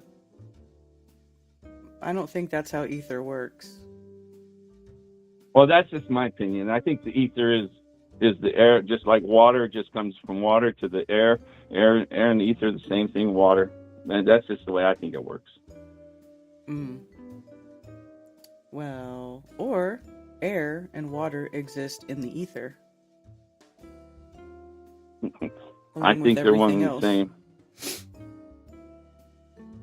It's like when I'll give an example. One time I was looking at it. I was at a golf course hitting a golf ball to the green. I was about 150 yards out, hit it to the green. My friend misses the ball, and about 50 yards down the line, there's some ducks and stuff. When I hit my ball over the ducks, they didn't even flinch.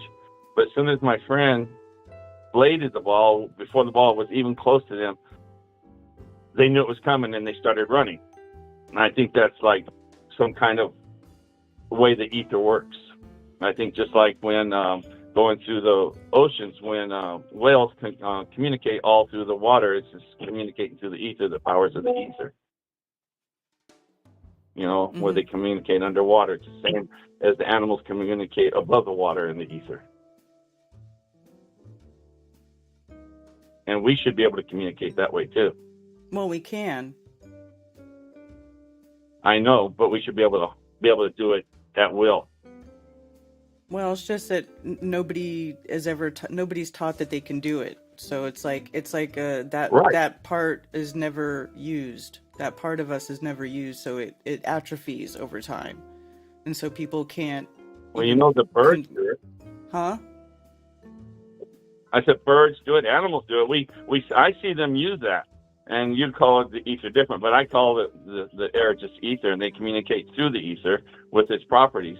And like you said, we were not taught how. We lost that ability, and maybe some of these chemicals they give us has blocked us from using it. Yeah. Like fluoride and all that stuff. Sure. Definitely know that. Yes, I agree with you 1,000%. Anyway, I don't want to take any more time. I just thought I'd throw some food for thought for to be on the different side. All right. Well, thanks for calling. It's good to hear from you. Thank you. All right. Bye. Bye.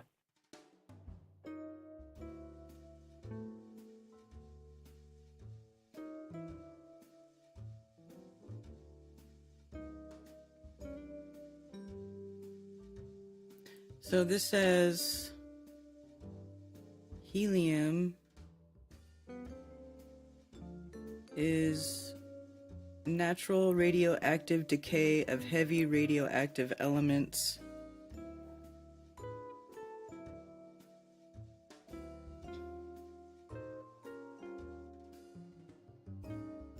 Radiogenic. Radiogenic is a nuclide that is made by the process of radioactive decay that may itself be radioactive or stable.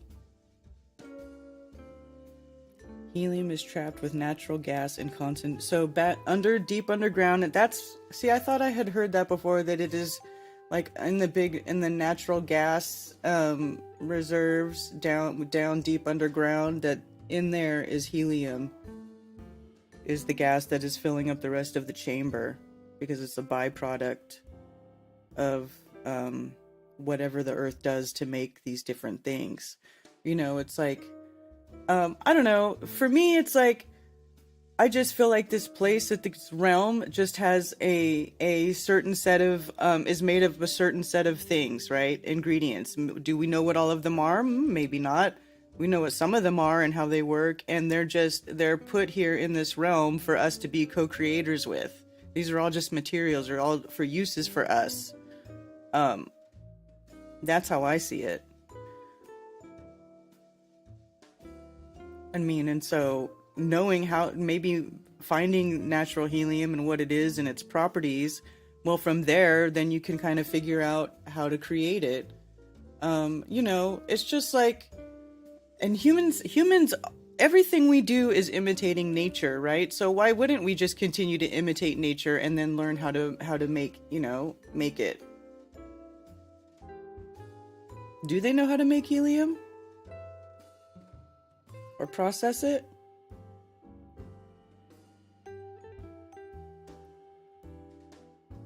Let's see. Occurrence and production. Natural abundance. Although it is rare on Earth, helium is the second most abundant element in the known universe. Only hydrogen is more abundant. And hydrogen is number 1 on the scale, right? Isn't that number 1? The vast majority of helium is formed of a Big Bang, blah, blah, blah. Yeah, see, like, I'm not going to say I believe their story about how it all started. Or, how... Because, like, obviously, their idea of how Earth formed is complete and utter nonsense. They just want to give you some secular, scientism explanation so that they can just replace the real creator with whatever they want to insert into its place, and then continue to lie to you about everything and make you think that all this stuff is way more complicated than you ever could ever even dream of being able to understand or conceptualize or have anything to do with. It's just like, that's all it is. Helium is found in large amounts in minerals of uranium and thorium, including uraninite.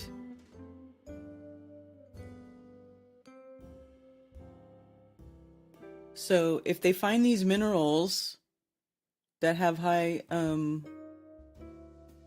have helium in it, they could certainly break it down. That's what alchemy is breaking things down into separate parts. Extracting certain parts, right?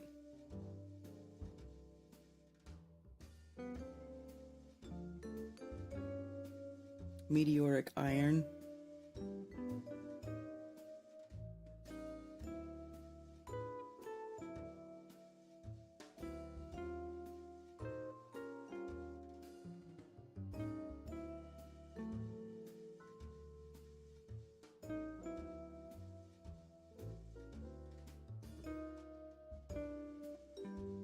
Modern extraction.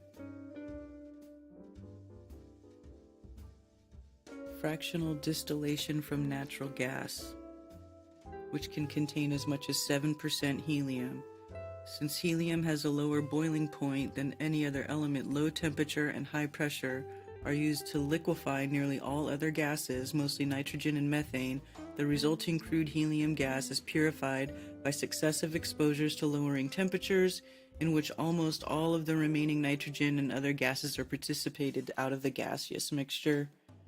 Activated charcoal is used as a final purification step, which is carbon, right? Which usually resulting in 99.995% pure grade A helium. In principle, the principal impurity grade A helium is neon. Okay. I mean, I don't know.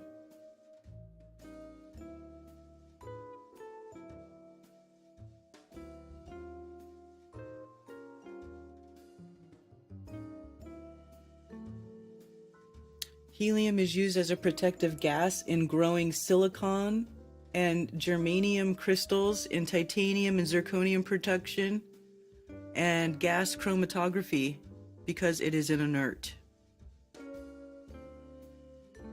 So they use it when they're growing computer chips.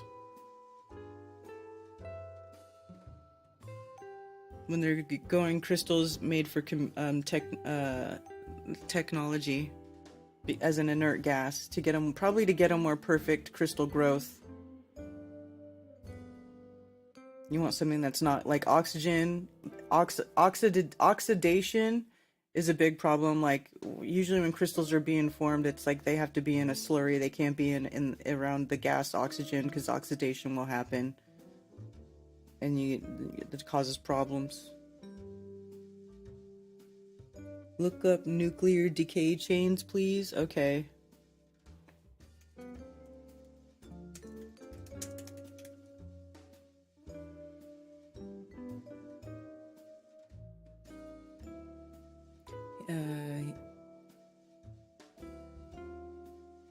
Super costly. My lab, I had to convert to liquid. I run negative 150. I could even come close to helium.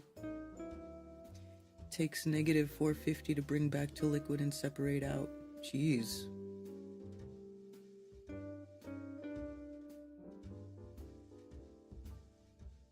What are you talking about? They can frack for helium, they say.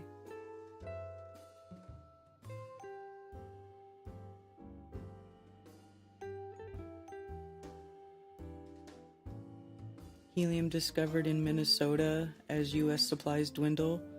A potential helium reservoir was discovered in Minnesota last week after drillers bored deep beneath the forest floor of the state's Iron Range as supplies of the noble gas dwindle in the U.S. Pulsar Helium Inc., a Canadian-based company, announced in a news release on Thursday that its team encountered gases with concentrations of up to 12.4% helium when its drilling rig reached a total depth of 2,200 at the Topaz drill site. Helium concentrations above 0.3 are considered economically viable. Oh wow, so then this is like a gold mine. It's a big day for helium exploration, confirming the original discovery in the new jurisdiction of Minnesota. I look forward to keeping the market updated with further results as they are received. Does that mean the cost of helium? You know, like buying helium tanks is not cheap.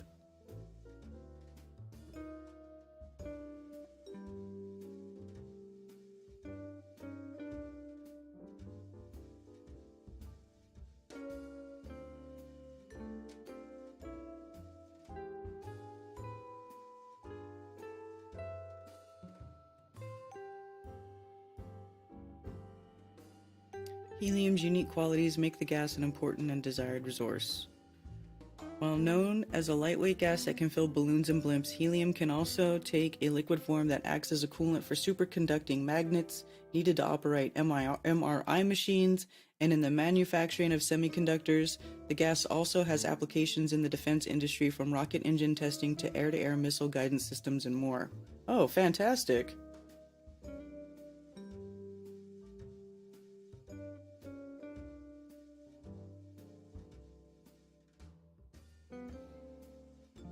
So there you go. Nuclear decay chain. Do you just want me to look at Sheeplepedia version?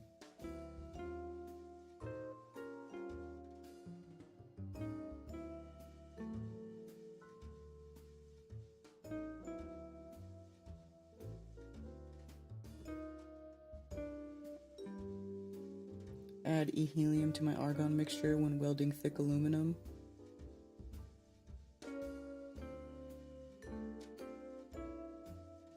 The oxygen I buy to weld definitely burns hotter than regular air, no doubt about it.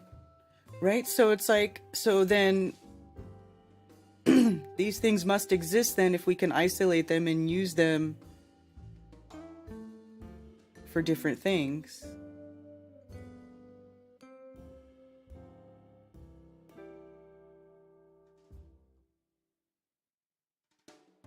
I don't know, man, for me, I can't see anything that man does that isn't a direct ripoff of nature. I just don't see how they could just, you know, I mean, we can't manipulate what isn't already there. So it just doesn't, I don't know, it just doesn't make sense for it, to me, for it to be a completely man-made thing.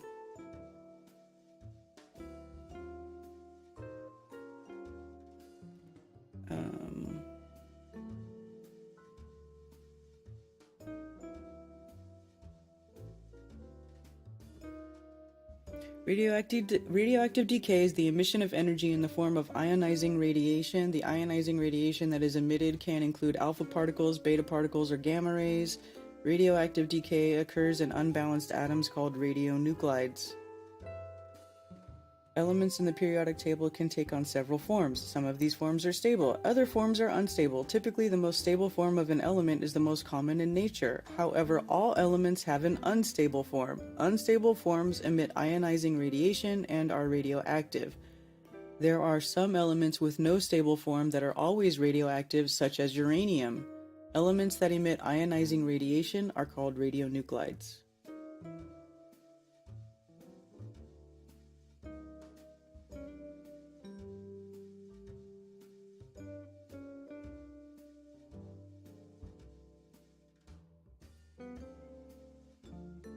So here we have decay chains. Okay. Thank you for calling back. What's up? Hey, Karen. It was driving me nuts. It's so I had you look up decay chains so people understand this is how helium is happening. When you look up, like, and what's interesting with this, and part of why when they say that helium is, if you look at it, in with thorium, uranium. Now, if you look at the uranium decay chain or the thorium decay chain, they move all the way down. They become like uranium becomes stable right around bismuth. So what's happening is when it puts that one little number, you got uranium-238 up there on the screen. So that means it's got 238 protons. But the structure of this atom is not stable, so it's going to keep bleeding off protons until it reaches its stability point, which is, like I said, right around bismuth. Now, the funny thing is then you look at the bottom underneath it, you'll notice that lead is unstable in the other way, because lead soaks in radiation super easy. It just grabs onto it. So the things underneath bismuth snatch ions, the positive side, and the things above it, it's bleeding it off. So just in general, it's a kind of an unstable element. But you'll notice that helium's not in that element decay chain. Well, thorium's a weird element, and that's why when Jeffrey Drum, Land of Chem, when he said, when the Ascena project from Russia went into the pyramids and found isolated thorium, I was like, are you shitting me right now? Because thorium is super weird, because thorium, now when you want to take uranium and make it weapons-grade uranium, you need to be able to make it a little bit more stable. You need to be able to add in the more ions and more of the protons. So to do that, you need to add in neutrons, and thorium transfers neutrons instead of protons. It creates that kind of effect. So like they use the thorium in the enrichment process, which is absolutely fascinating. And then between those two things, that's where helium's appearing, because helium in and of itself is not in the decay chain of either. So the byproduct of the two is recombining itself and then attaching, and it's coming out as helium, but it's a very, very unstable, and the whole process, super hard to make.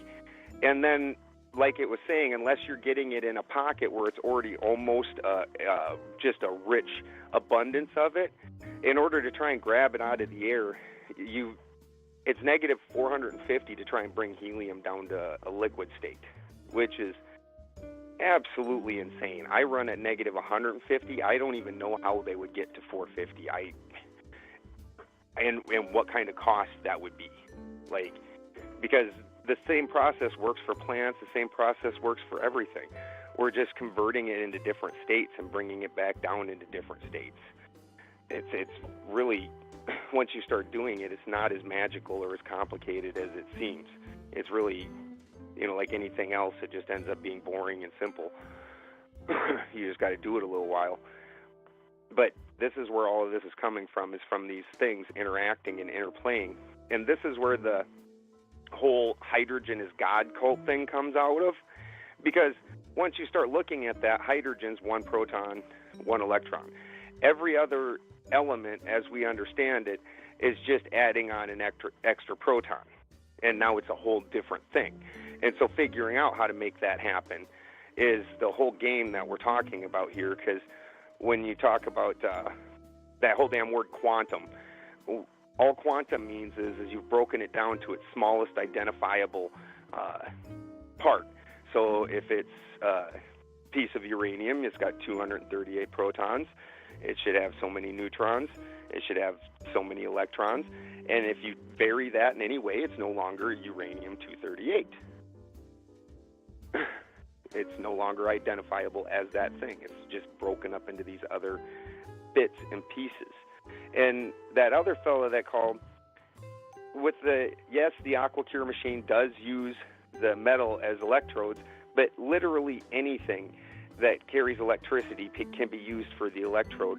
The idea is just sending the electricity into the water, getting it in there through whatever means, and then that breaks it apart. And it actually doesn't create a extra hydrogen.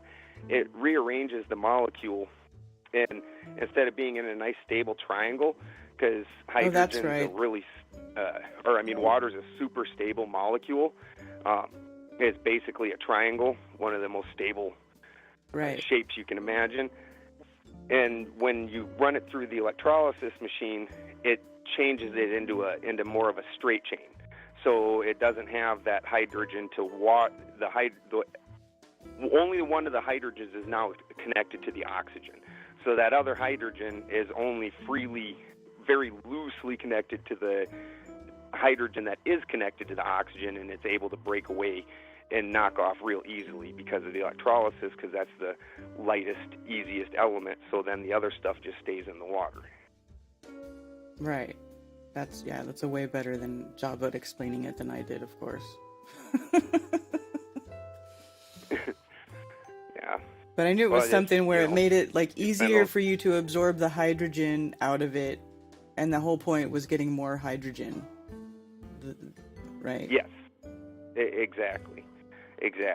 And there's other little things that go on inside there that I've been playing with and trying to figure out, because then the other super interesting thing that happens in there, because once again, you go back to the whole cult of hydrogen, where literally everything is just according to the number of protons and neutrons in it, and 1 is the smallest number of that. When you're looking at that, as you're running the electricity through it, that develops a sludge inside of your electrolytic fluid inside, and that sludge has most of the parts for the stainless steel that's being used as electrodes. But George, after 3 years, sat and collected, and he ended up collecting, I believe he said it was 19 pounds of this sludge out of the machine. Well, then, of course, one would assume that the electrodes are breaking down, having electricity run through them, and it's just, particles of that being dropped into the bottom. He said after 3 years and 19 pounds, the electrodes still weighed exactly the same as they did when he built the machine, when he reweighed them. So there's something else getting pulled out, and I think it's that free electron, because again, when you go back to the galvanic cell, this is fucking amazing, right? the anode, if we say the anode's got to be of a metal that deteriorates easier than the cathode. So that way the anode's able to break apart. Now, then the anode will do that. It'll start deteriorating and go through that process. Well, if the anode is, say, silver, and this could be any metal, just imagine one metal that's more degradatory than the other, but we'll use silver for the anode and gold for the cathode. As the metal breaks, as it breaks apart and deteriorates at the anode and is silver, when it comes back together and attaches itself to the cathode, it actually becomes gold. And so the cathode will literally grow in size. And this is just how a basic galvanic battery works. And then eventually that anode is not able to break down so well. And this is where you end up losing charge. So then you go ahead and throw charge back into it. Well, when you throw charge back into it, just like with the water, it turns into an electrolysis process instead of a galvanic process. And now because we're chucking an extra free electron in there, it's breaking everything apart. Now the gold breaks apart, and now it reverses the whole process, and it will descend and become silver. So then now the anode will grow and the cathode will shrink during the electrolysis process. So at some point, these two things, how do you know it? They aren't really that different, are they? The gold and the silver. They're really kind of the same thing. You can turn them back and forth with each other. You're doing it regularly just using a rechargeable battery with other metals. So it's a super interesting thing, just understanding how everything works. And a lot of these elements, when they're talking about them, some of them that they have the hardest time dealing with, is because the half-life is too small. By the time that element becomes an element, it's another element. Like some of these things only exist for the briefest moment before they're so unstable, they skip down to the next element. This is exactly why, like, the whole timeline that they give us of these billions of years is complete and utter nonsense. Because it just doesn't make sense. Because we see all these things happening in real time here in this realm, and then they want to tell you, oh, the half-life, like the whole, like you were saying, like the nuclear winter thing, right? Yeah. Right, so it's like, that's where, so like really Harmon's, I can see Harmon in chat having a fit, thinking that I'm believing in because uranium, they say they use uranium for nuclear bombs. Dude, I'm not even talking about nuclear bombs. And neither am I. I know. Again, obviously nuclear winter is bullshit. Yeah. The bombs that were dropped were supposedly hydrogen bombs, and hydrogen doesn't bleed off like that. And when you burn it up, as Karen can tell you, she's used it, that hydrogen torch, it cones down. It almost implodes rather than explodes. Very interesting. Well, that's what we're trying to figure out, Harmon, but you don't just go and throw all of it away and say it's all fake and man-made, because there's too many things that rely on this knowledge to work that we deal with in everyday technology in our everyday lives for all of it to not be true or to be fake. That just doesn't make sense. But where we can do is that's why we go and we look at this stuff, because you have to figure out where is the lie and where is the truth. There's going to be some truth in it. Otherwise, none of it would ever be used in technology or taught in schools or believed by anybody, because it wouldn't apply to the real world. So at some point, people are taking this knowledge and they're applying it to the real world, and they're doing things. So it works, so it can't all just be fake. It just doesn't make sense to me. But I don't believe the timeline. The timeline is a major part of this, right? Because the extended timeline gives them their, Big Bang, heliocentric, evolutionary bullshit lie instead of a creation, and us being co-creators in that creation. So that's why I think this stuff has validity.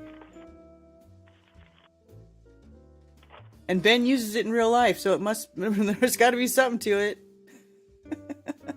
I use it all the time, and I highly suggest to anybody that, just in general for knowledge, because this is also something I use for my permaculture and everything. Elaine Ingham and Matt Powers. Matt Powers has been on Crow a couple times. I recommended the Crow guys look at him, and they brought him in to talk to him because he does what's called citizen science, and he's a part of a whole group, and I do the studying on this too, that just has their own equipment, does their own studies. They all put into one big pool all their findings with all their, today under microscopes, most people, their microscopes are attached right to your computer. It records it right there. You get to see all these kind of things happening. You start seeing things like thermophiles, which just appear out of nowhere. Like the conditions became right for them, and this is one of the things that if you start studying homunculus, which is where Karen started at, by the idea of homunculus, you create the correct conditions, and then the soul will come in once the conditions are set. The thing will grow once it's called spontaneous generation. And thermophiles, when the conditions become right in your compost, these little things just pop into existence, do their little job, and then pop out of existence. They don't die. There's not a little corpse. They just appear and disappear. And all kinds of just crazy things that they don't discuss in mainstream science. But that doesn't mean that, like Karen said, everything's wrong. There's people doing the real work that aren't paid by corporations that truly want to understand how this place works. And they're doing the work. They have their own equipment. It's a different era. I can go get a damn electron microscope now for $3,500. Is it the biggest, fanciest one? No. But 20 years ago, the idea of somebody being able to have an electron microscope in their garage for $3,500, that was absolutely insane. That was something only big, wealthy corporations had. Now it's no different than having a midlife crisis and going buying a Harley. Yeah, no kidding. Yeah, and some of us are doing those things. Some of us didn't want the Harley. Some of us, and so those people are out there. And they don't agree with everything in the mainstream, but that's still a whole shot different than just throwing everything out. And you notice that most of the people that do the throw everything out and they actually aren't doing anything. They aren't doing any science. They don't have a lab. They aren't doing experiments. They decided it doesn't work that way because they don't believe it. Well, then go do it. And I don't believe a lot of the things they say either, but I do things, and then I talk about them. End of story. Yeah. I mean, that's what I keep talking about this. Like, we really have to, pick out the lies from the truth and, like, kind of rebuild our knowledge a little bit. That's what we're all doing here. Nobody's going to have all the answers right away. But I just don't agree with throwing everything out. The same way that I don't agree with, like, these, those history people who want to throw out, like, the everybody's culture and, like, all of the history that is known and call all of it fucking Tartarian.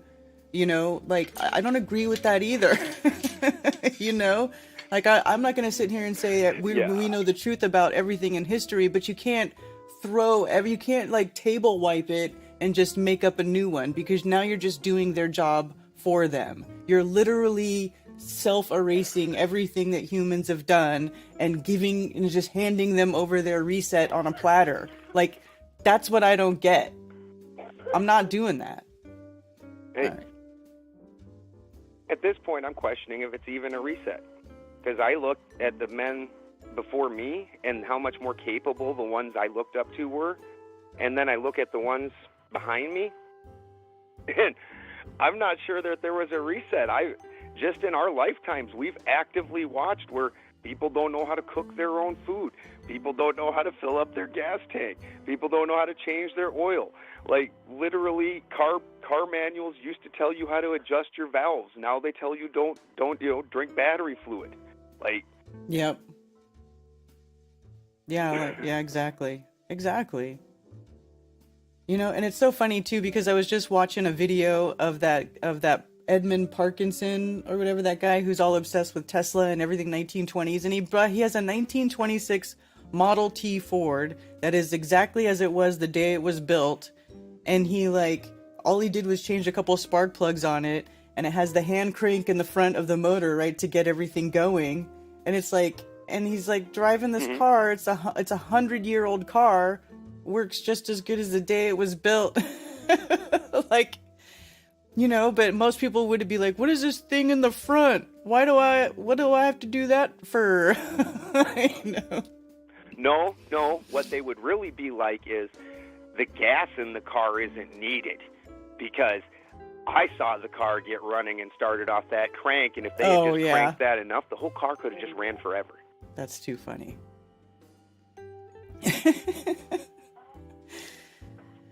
Yeah, so... Just like the starter, the air starter on a turbine apparently can run the plane forever. Right, I'm pretty exactly. Sure that's where they would have went with it. Yeah, something like that. Horrible. All right. All right. We love you, Karen. All right, love you too. Thanks for calling again. All right. Oh, I thought I had a second caller, but I guess they hung up. I'm sorry. The lines are open again if somebody else wants to call in and make a statement. I need to refresh page. Men cannot reproduce nature. No, I said we mimic nature. Or we take from nature and use it.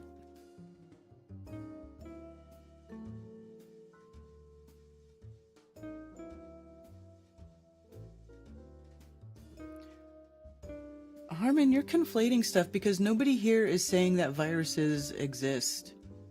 Okay, but what we're saying, first of all, it's completely different than what we're talking about as far as minerals and compounds and stuff, because those things actually can be isolated and used because they have properties, whereas a virus is just a mystery thing that's never been proven, that's never even been shown to be transferred from one thing to another.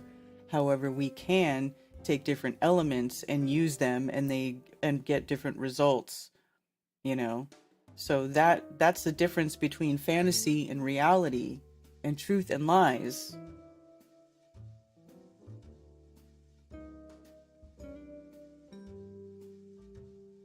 And didn't we all just talk about how you can't see atoms and that you can't really explain it, but the concept of it, for all intents and purposes, it does work. The idea of it work and using that thought process to work with different materials does work.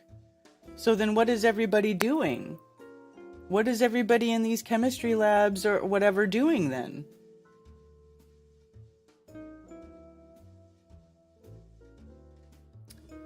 Thank you for calling Coffee Talk. You're on with Karen B. Hey, Karen B. It's Tony Coriolis. Hey, Tony. What's up? Hey, doing all right. I wanted to ask about the helium talk that we were kind of having. So Dave Weiss went on and did a podcast with a guy, Jack Vale. Did you see that one by chance? Mm-mm. It was 3.5 hours, and the guy, Jack Vale, has a big YouTube channel. So I guess the only bummer is instead of Jack Vale putting out that podcast on his multi-million subscriber account, he made a new Jack Vale podcast one, and he kind of started out with Dave Weiss, so they kind of killed the channel. He's getting all low views, just for. I wish that he put it out on his normal channel. But in that interview, Dave Weiss says about I think it's a radium engine that the exhaust of it is helium. You heard that before? No. I did see him share a video about radium, and I was going to look into that more because I thought it was interesting because there was all those old ads that had radium. Chemical element with the number 88, it says. Oh, okay. Year of the Dragon. And it's okay, also raw. Yeah. It's RA, raw. Which is a huge thing in occult, the whole Ra, Eye of Ra, and all that stuff. So it's interesting. It is interesting. For sure. So yeah, I just found that interesting. And then I just wanted to call in quick. we're less than 24 hours from. I got my car totaled. I got hit by like a red light runner. Oh Flipped my car and God. everything. So Oh, are you okay? I know, total bummer.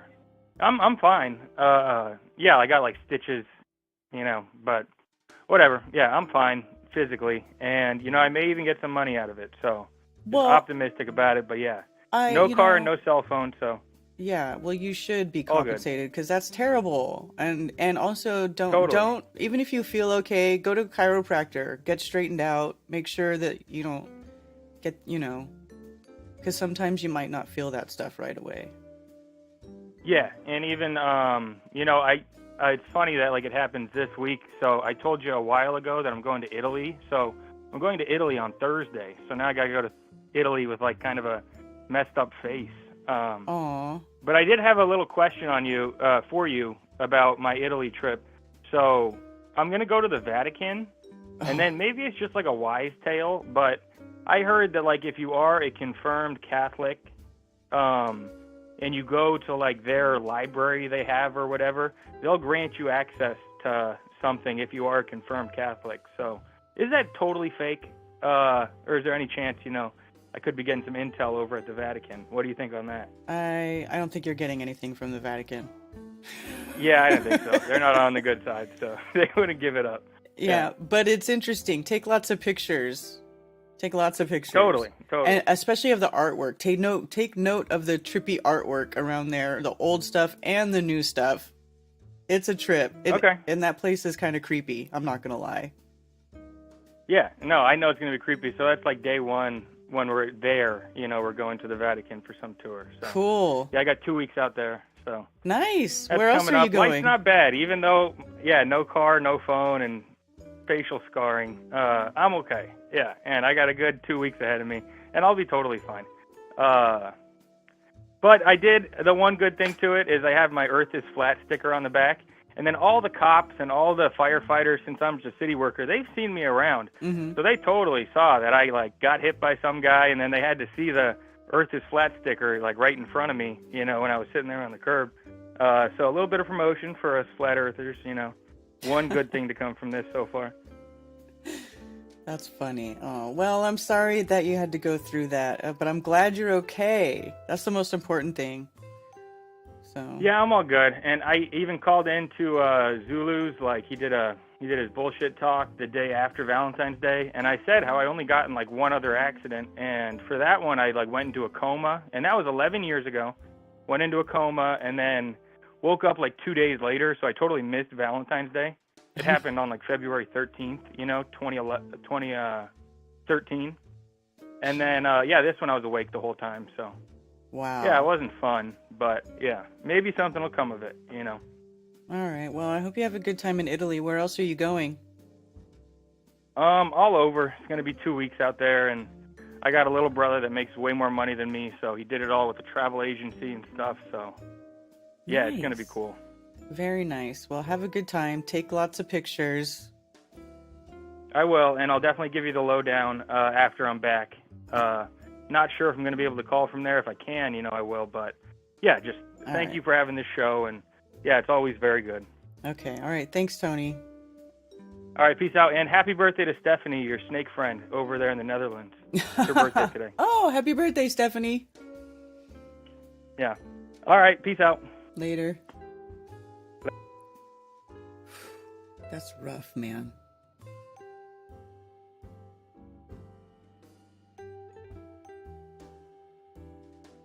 Well, Harmon, it does make it easy for them to lie about it, but that's why we're investigating it, because we don't want to be lied to about that stuff. So, anyway, we're all on our own path. We're all just walking our own walk and trying to figure this place out. And hopefully we'll get somewhere by the end of it all. Thank you for calling Coffee Talk. You're on with Karen B. Hey, what's going on? Hi, what's Is up? that me? Yes, that's you. Hey, Karen B. Hi. This is, what's my tagline? Julia's Dream, right? Or something like that? That's what it comes up as? George? Yeah. Yeah, that's what, yeah. Anyways, I was just, know what happened? Honestly, I was like being proactive, and I opened my book and I saw a number. I should have recognized it. I'm like, damn, that's a Strange World number. So I called them, like, and then I heard someone talking. I'm like, oh, you got Karen B show. I never really heard it before, and I was listening to the call, and I was like, oh, this is a pretty cool show, and you know, I just want to explain to that, like I had this like my thing was like a globe with the smiley face. I just liked it. I just thought it looked cool. So I think Mark thought I was like a troll or something, you know. I was like, Mark Sargent thinks I'm a troll, so that's what I thought. So I was like, let me just change the picture because it's promoting the globe anyways, which I don't really believe in. I know this is coffee talk, right? Mm-hmm. So this is not really about flat Earth or whatever, but Well, it can be.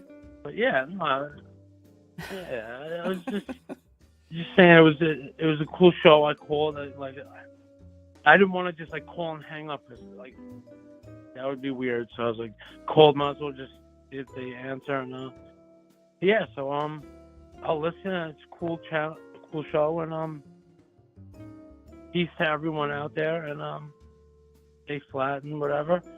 And that's all I gotta say. All right. Well, thanks for calling. All right. Bye, Karen B. Bye. You're welcome.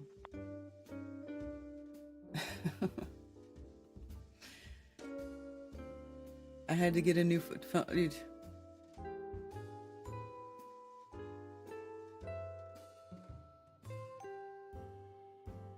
Jinx, Tony. What happened?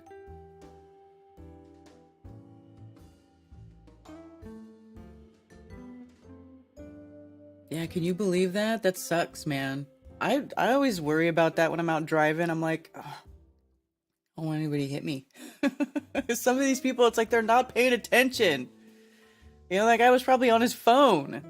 Probably somebody texting and driving or something that hit poor Tony.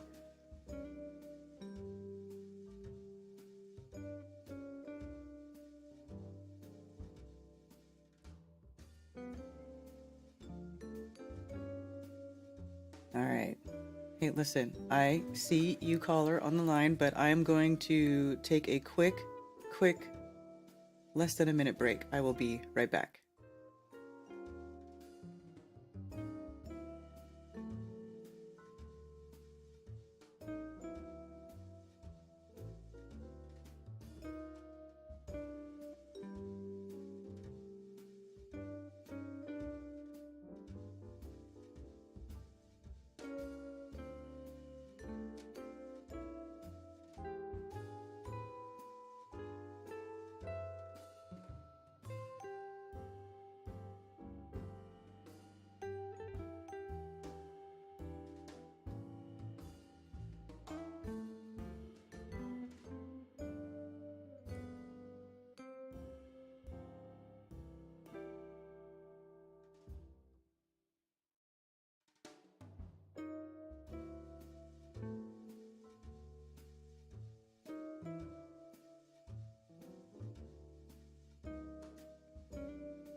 All right, I'm back.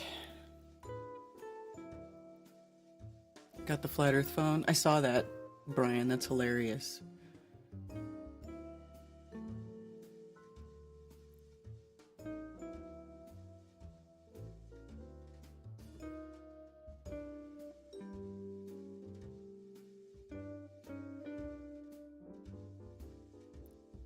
Thank you for calling Coffee Talk. You're on with Karen B.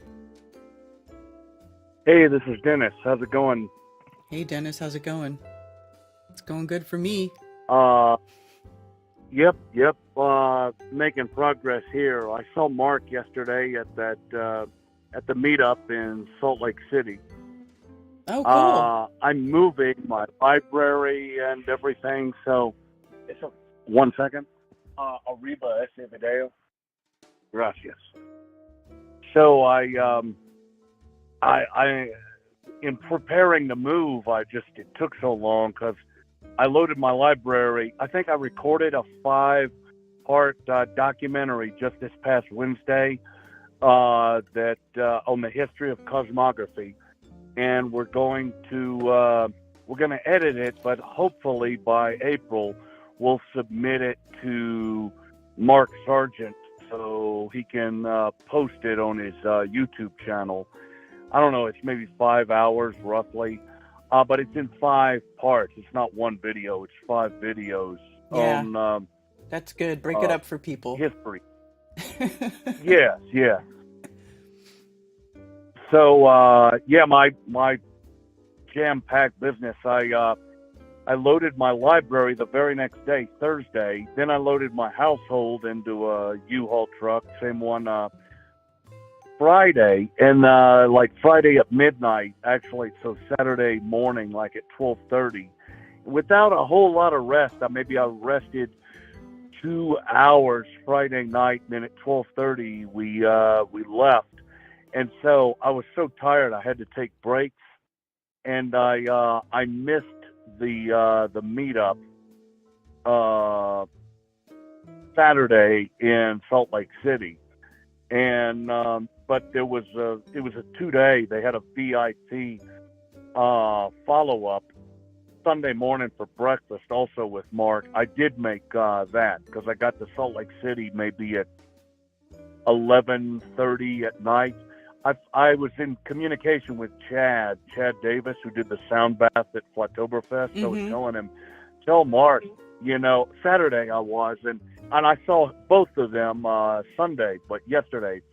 But I was telling Chad, I was like, I could, it's not, I drove through snowstorms and stuff, but the weather wasn't what got me. It was just, I was so exhausted. I told him I was in the middle of Idaho.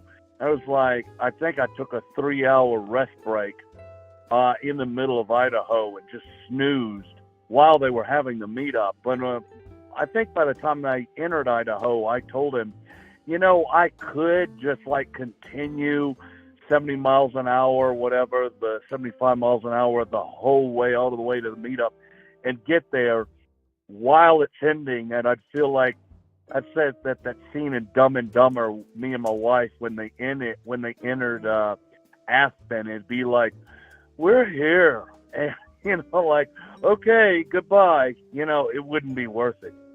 So we got in late that night, had a good sleep, and then showed up, and so we did make it.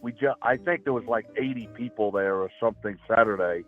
It was a big meetup, but there's people, Kyle Adams. That's the only thing I didn't get to meet him. But he and other people took videos of the whole thing, which are on the internet, on YouTube. Yeah, I was gonna say Taboo Conspiracy recorded Mark's talk, and he recorded it and put it up. So if you go to Taboo Conspiracy's channel, he's got it up there. Yeah, so I'll have to look at that myself. We're in New Mexico right now. We'll be in Texas for sure, and we'll be in New Orleans either later today, but probably tomorrow, around about tomorrow morning or sometime tomorrow. So, we're about to start today because we just, we stopped at 2 different places and slept for about 3 or 4 hours a piece. So I think we just one in 4 hours and another here in Colorado, and then here for about 2 hours in New Mexico. And the biggest thing left on our journey is Texas. Tony Coriolis. Sorry, I butchered his name just now. Tony Coriolis. He called in a few minutes ago. He said he's going to Rome, Italy, and the Vatican. Mm-hmm. I just have a suggestion because I've been there. I've been to Greece several times, and I even lived there for a year and a half.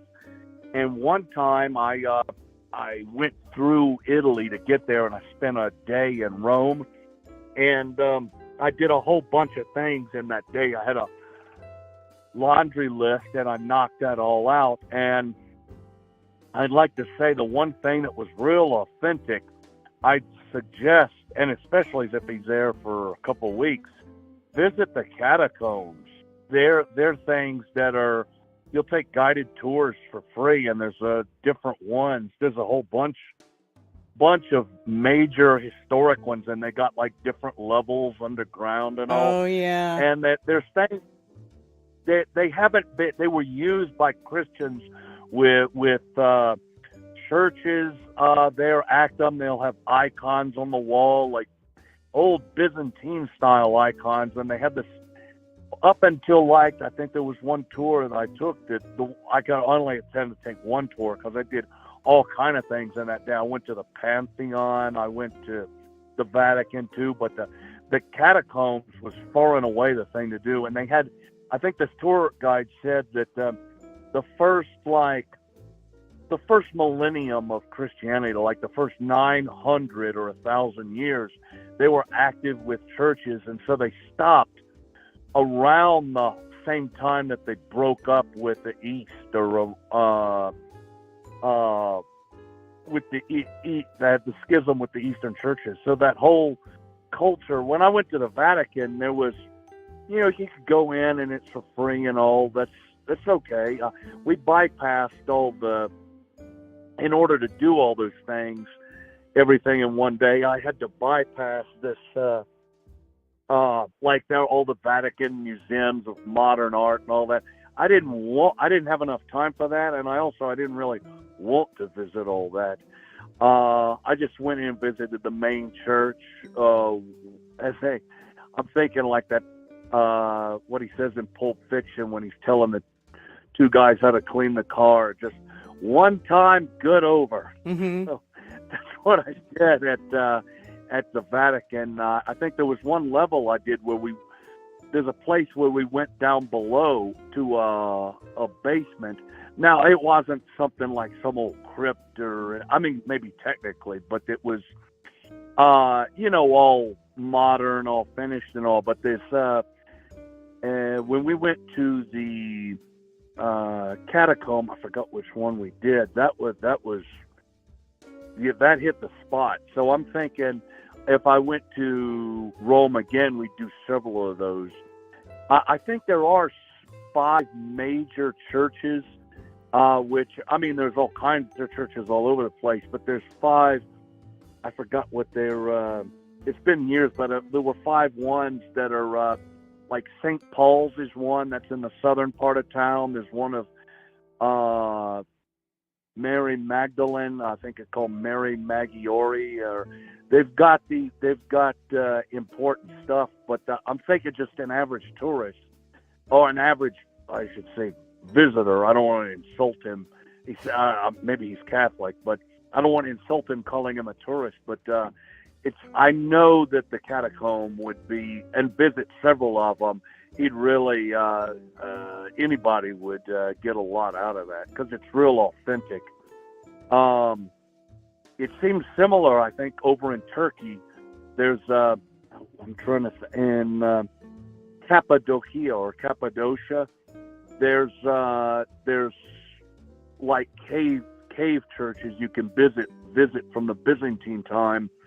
And there's a couple places where they've got underground cities, which with icons of ancient Byzantine churches. I think one, I know, I haven't been there. That's something I like to do, but it's similar to the catacombs in Rome, almost like the same kind of thing from the same era. So but the Cappadocia, it's a Byzantine area. It's long since Muslim, but it's a Byzantine era in central Turkey that's similar. But anyway, that's all. I think that's all I got. I wasn't going to call in, but I was sleeping and I woke up and I saw you're still going. I think I'm 1 hour ahead of where of Oregon now. We're in New Mexico, so maybe we're in like Mountain Time Zone instead of Western Pacific. So we'll be in Central later, and so I guess your oftentimes when I wake up, you're about to finish. Maybe you got like, or you did have when I woke up, you had like maybe an hour left or so. It's, what time is it? It's 10 after 10 here, so. Well, it's 10 afternoon where I'm at. Okay, yeah, so you're Eastern and I'm in Mountain Time. Mm-hmm. So we're about to, what do you say? I think we just entered New Mexico, and not just now. We had a rest for a couple hours at least, 2-3 hours. But we, how do you say? We were in Salt Lake City and Utah. We came down. It was in the night when we really got going because we stayed till like 3 in the afternoon. But there was this. Trying to think of the highway 191. It goes along goes north south on the eastern edge of Utah, near a few miles over from the border with Colorado, and I don't know, maybe in the middle of the state. The I-70 crosses through the middle of the state, and I'm talking about south of that. But I-70 is the same one that continues, the main interstate that continues through all the Colorado mountains to Denver. But anyway, it was Highway 191.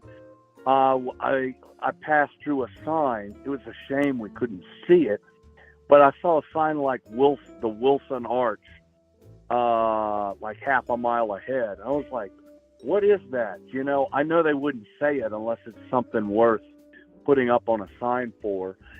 And I looked it up. Oh, it's this natural arch of, you know, like a big, massive, I don't know, like stone, naturally formed thing that's like a mountain or part of a mountain. Where the other underside of it's hollow. You can see all the way or walk all the way through it. And it's visible from the road there, except it wasn't for us because it was nighttime. It was, you know, it was pitch black. It was like, I don't know, 1:30 a.m. or what have you, but or midnight, something like that. It's when we passed through there. But I was just saying, if you're in, it's just something from the road. You don't have to go out to the boonies to see it. That's the memorable thing that we would have seen, except for that's one of the down. Usually, I like driving at night because, you know, there's no traffic. Yeah.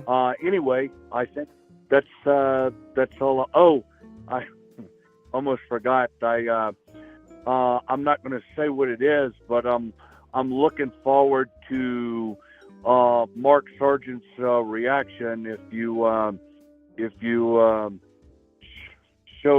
reveal to him what I sent to you on Strange World tomorrow. All right. Thanks for the video. That rocks. Oh, you're welcome. All right, Dennis. All right, we'll let you go, and we'll see you. Thank you. Bye.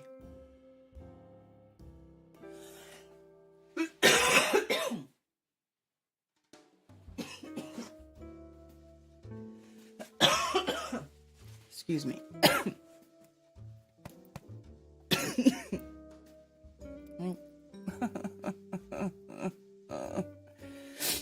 All right. I think I'm better now. Anyway. Yes. To get what Dennis is talking about, you have to watch Strange World tomorrow. It'll be pretty funny. And thank you, Patrick369, for the super chat. Appreciate you. If you're still here. You guys are so funny. So for the radium thing, that is another thing that I have been wanting to look at. Actually, I have some, I've been nerding out too. So I have some books in my shopping cart that are related to this subject, that I'm going to be looking into. But yeah, radium, the radioactive chemical element, the heaviest of the alkaline earth metals of group 2 of the periodic table.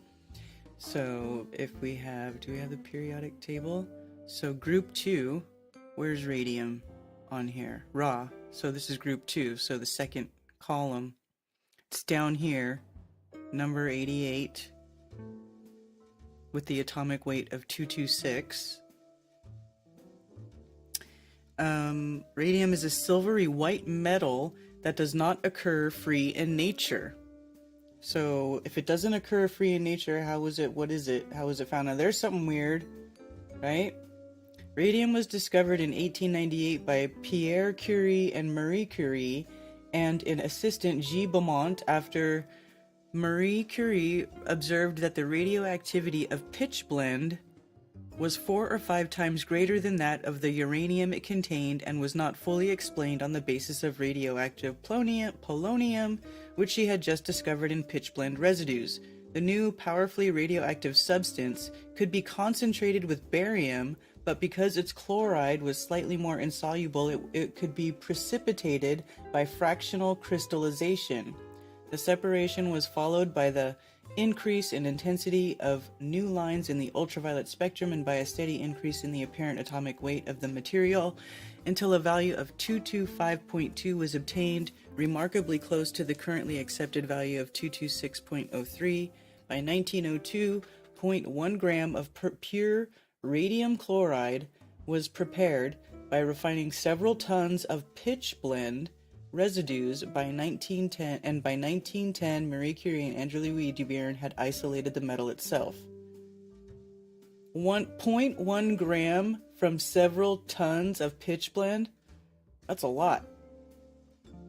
So, well, see, that's really sussy because... weird. Okay, so how did they do that? 34 isotopes of radium, all radioactive, are known. Their half-lives, except for radium-226, 1600 years, and radium-228, 5.75 years, are less than a few weeks. The long-lived radium-226 is found in nature as a result of its continuous formation from uranium-238 decay.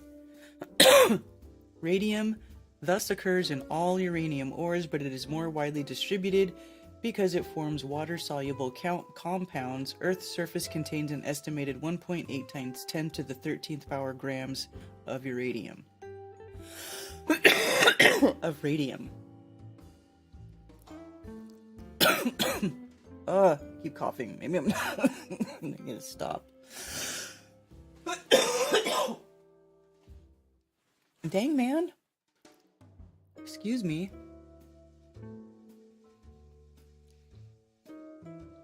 Marie Curie, Chloe. Yeah.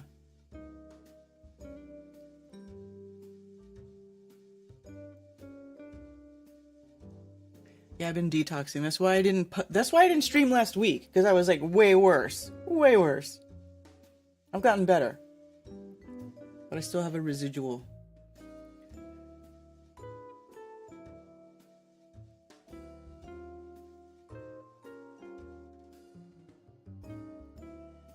Mm-hmm.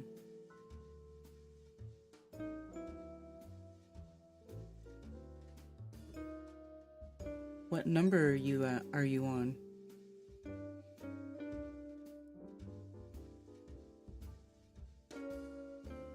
That magic COVIDian virus? No.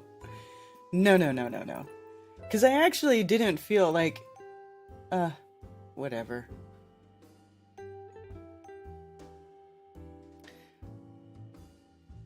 Compounds. So it's the chemistry of radium is what would be expected of the heaviest of the alkaline earths, but the intense radioactivity is its most characteristic property. Its compounds display a faint bluish glow in the dark, a result of their radioactivity in which emitted alpha particles excite electrons and other elements in the compound, and the electrons release their energy as light when they are de-excited. 1 gram of radium-226 undergoes 3.7 times 10 to the 10th disintegrations per second, a level of activity that defined the Curie, an early unit of radioactivity. This is an energy release equivalent to about blah blah blah calorie per second. Radium's uses all stem from its radioactivity. The most important use of radium was formerly in medicine, principally for the treatment of cancer, by subjecting tumors to the gamma radiation of its daughter isotopes. Really? This is weird. They were using a radioactive...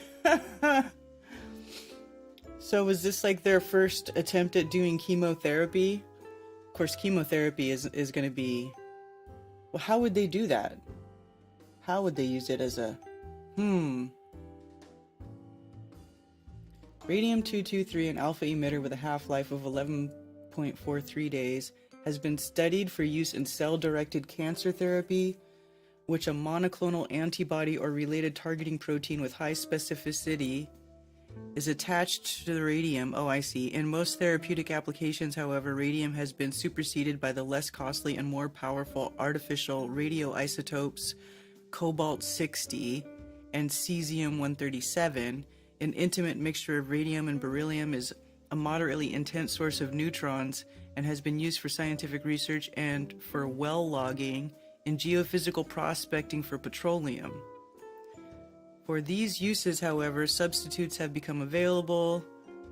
One of the products of radium decay is radon, the heaviest noble gas. This decay process is the chief source of that element. A gram of radium-226 will emit 1 × 10 to the -4th milliliter of radon per day.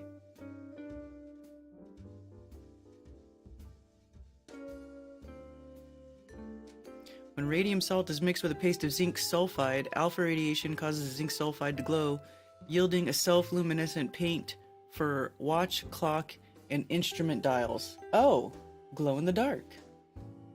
From about 1913 up until the 70s, several million radium dials coated with a mixture of radium-226 and zinc sulfide were manufactured. By the early 1930s, it was found, however, that exposure to radium posed a serious hazard to health.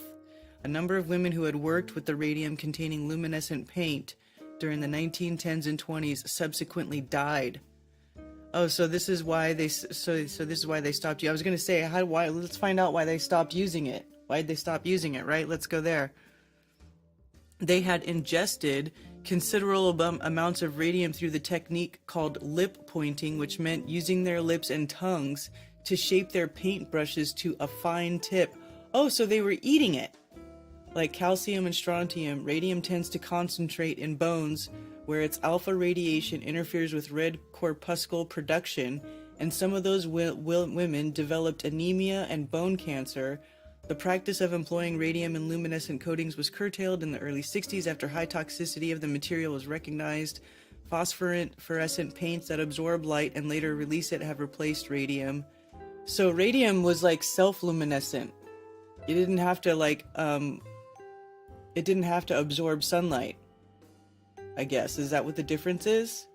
The detection of exhaled radon provides a very sensitive test for radium absorption.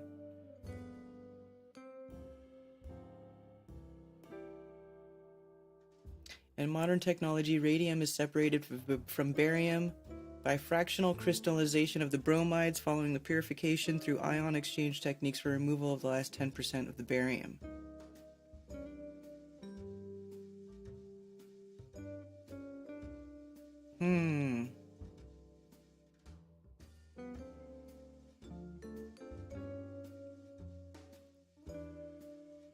Is there a picture of it glowing? I want to see it glow.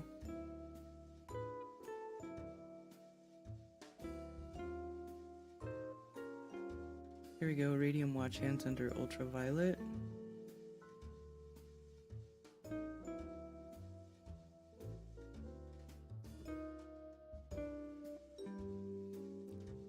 So they glow green.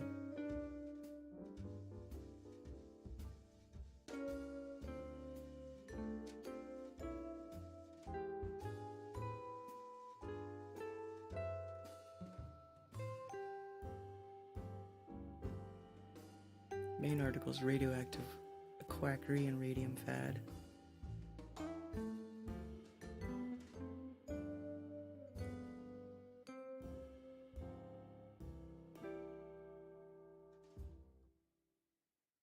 Here are the first toilet preparations to embody actual radium, an astonishing new force for betterment applied as an aid to beauty. Learn how the amazing energy of radium has proved a boon to the human skin. Learn what radium actually means to beauty and how its power is employed in radio preparations. Then turn to radio toilet requisites.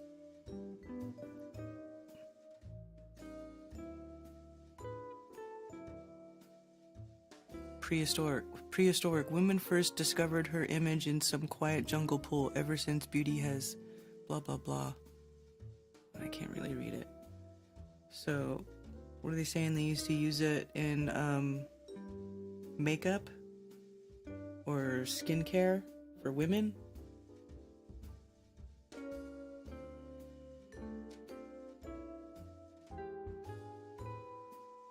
Radium was once an additive in products such as toothpaste, hair creams, even food items due to its supposed curative powers. Such products soon fell out of vogue and were prohibited by authorities in many countries after it was discovered they could have serious adverse health effects. For instance, Radithor or Revigator types of radium water are standard radium solution for drinking. Spas featuring radium-rich water are still occasionally touted as beneficial, such as those in Masasa Tatori, Japan. In the U.S., nasal radium irradiation was also administered to children to prevent middle ear problems or enlarged tonsils from the 40s to the 70s.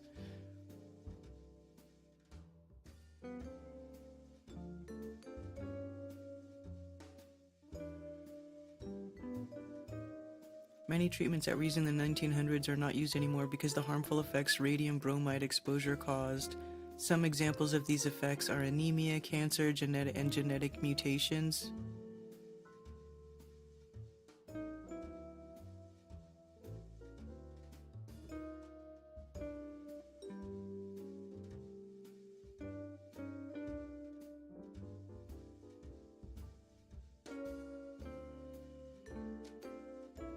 His method of radium application was entered. So this doctor who worked for Johns Hopkins used radium to treat cancer back in the turn of the century. His first patient was his own aunt in 1904 who died shortly after surgery. He was known to use excessive amounts of radium to treat various cancers and tumors. As a result, some of his patients died from radium exposure. His method of radium application was inserting a radium capsule near the affected area, then sewing the radium points directly to the tumor. This was the same method to treat Henrietta Lacks, the host of the original HeLa for cervical cancer. Henrietta Lacks, dude, she's the one who they cloned her fetal cells and they used her fetal. That's the one that is in all of the you-know-what-skis.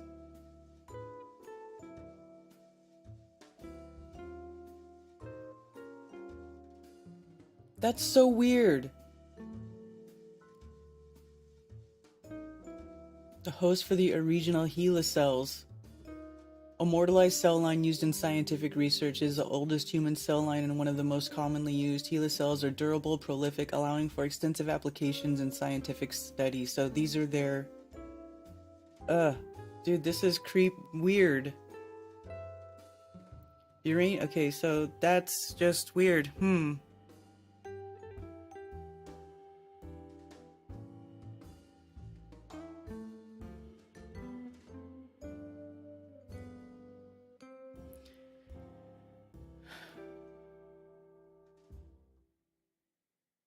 So they were extracting radium from uranium ore.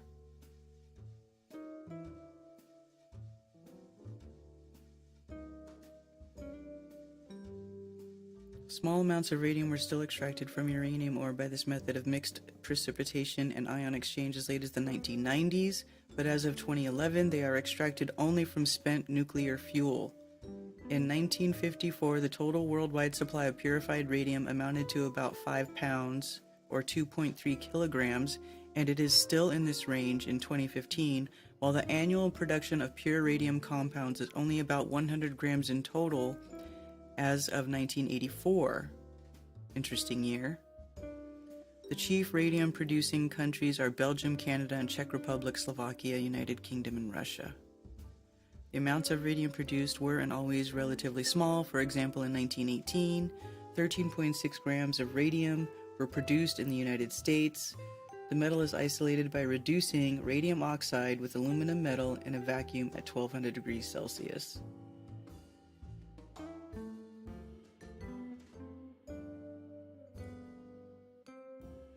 Radium is seeing increasing use in the field of atomic, molecular, and optical physics. symmetry breaking forces scale proportional to Z cubed, which makes radium the heaviest alkaline earth element well suited for constraining new physics beyond the standard model.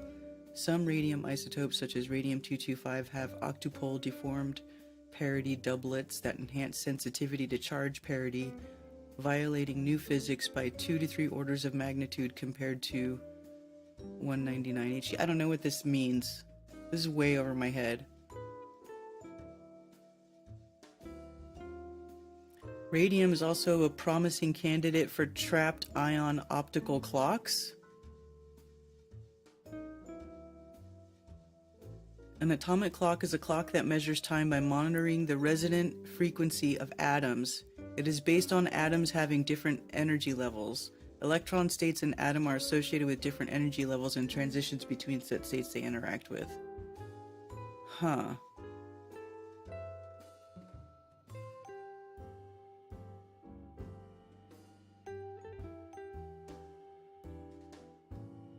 The isotope 223 Ra, the chloride, is under the trade name Exofigo, was approved in the United States Food and Drug Administration in 2013 for use in medicine as a cancer treatment for bone metastasis.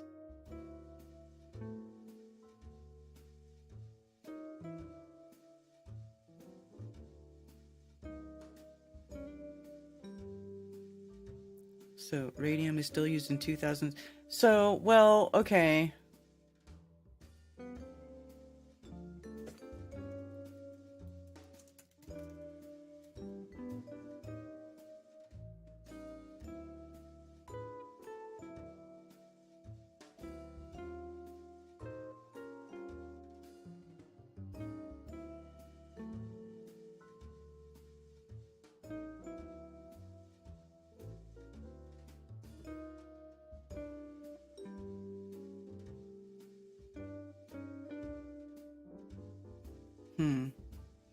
I see this website pop up right up here near the top.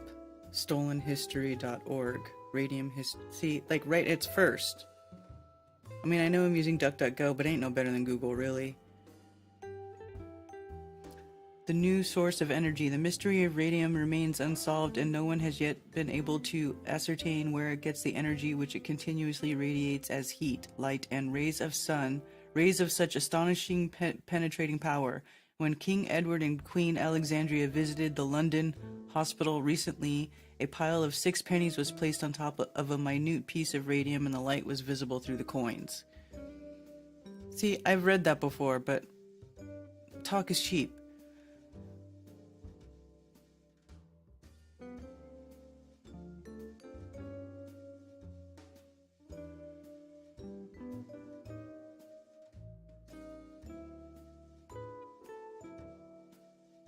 The International Radiation symbol first appeared in 1946 at the Berkeley Radiation Laboratory. At the time it was rendered as magenta and was set on a blue background.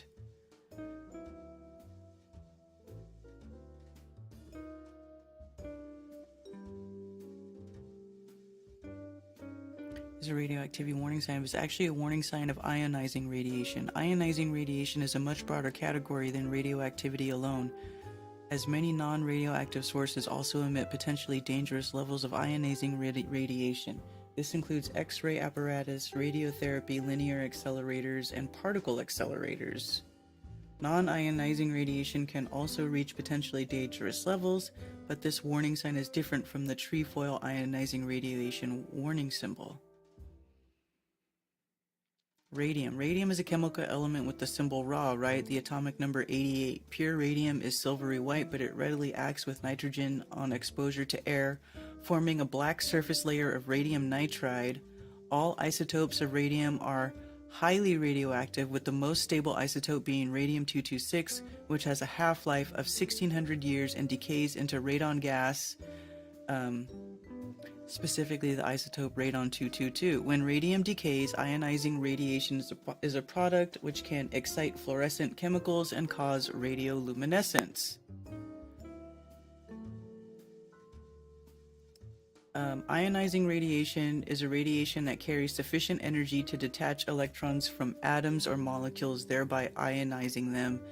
Ionizing radiation is made up of energetic subatomic particles. Ions are atoms moving at high speeds, usually greater than 1% of the speed of light, and electromagnetic waves on the high energy of the electromagnetic spectrum. Fluorescence is the emission of light by a substance that has absorbed light or other electromagnetic radiation. Radioluminescence is the phenomenon by which light is produced in a material by bombardment with ionizing radiation such as alpha particles, beta particles, or gamma rays. Radioluminescence is used as a low-level light source for night illumination of instruments or signage. Radioluminescent paint used to be used for clock hands and instrument dials, enabling them to be read in the dark. Radioluminescence is also sometimes seen around high-power radiation sources, such as nuclear reactors and radioisotopes. So, like, when you see that, like in the Homer Simpson cartoon, when the stick of uranium is glowing, like, that's a real thing. When they have these big cooling pools inside the nuclear reactor where you can see the rods of fuel, which are rods of whatever, uranium, and they're glowing because they're putting off so much radiation. And you can see them, well, from what I'm told from somebody who worked in a nuclear power plant. Radium is about 1 million times more radioactive than uranium, and under the influence of the heat released emits an attractive blue color.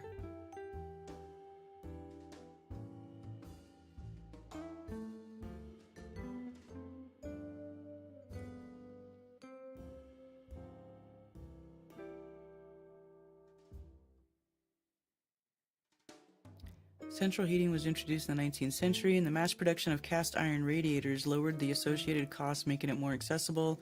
The sturdiness, durability, and relatively low cost of cast iron made it popular metal in foundries for casting purposes. It was around the mid-19th century that the forerunners of the radiators as we know them today were invented.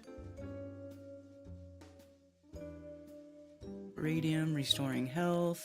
Here's health.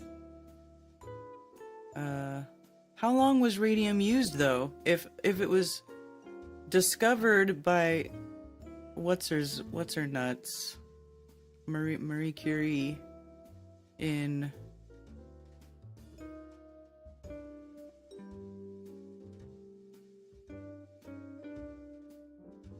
1898, so just 2 years before 1900.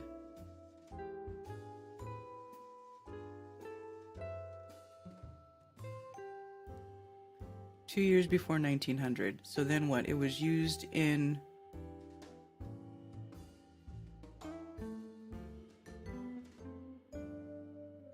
They started putting it in stuff, right? Okay. But for how long?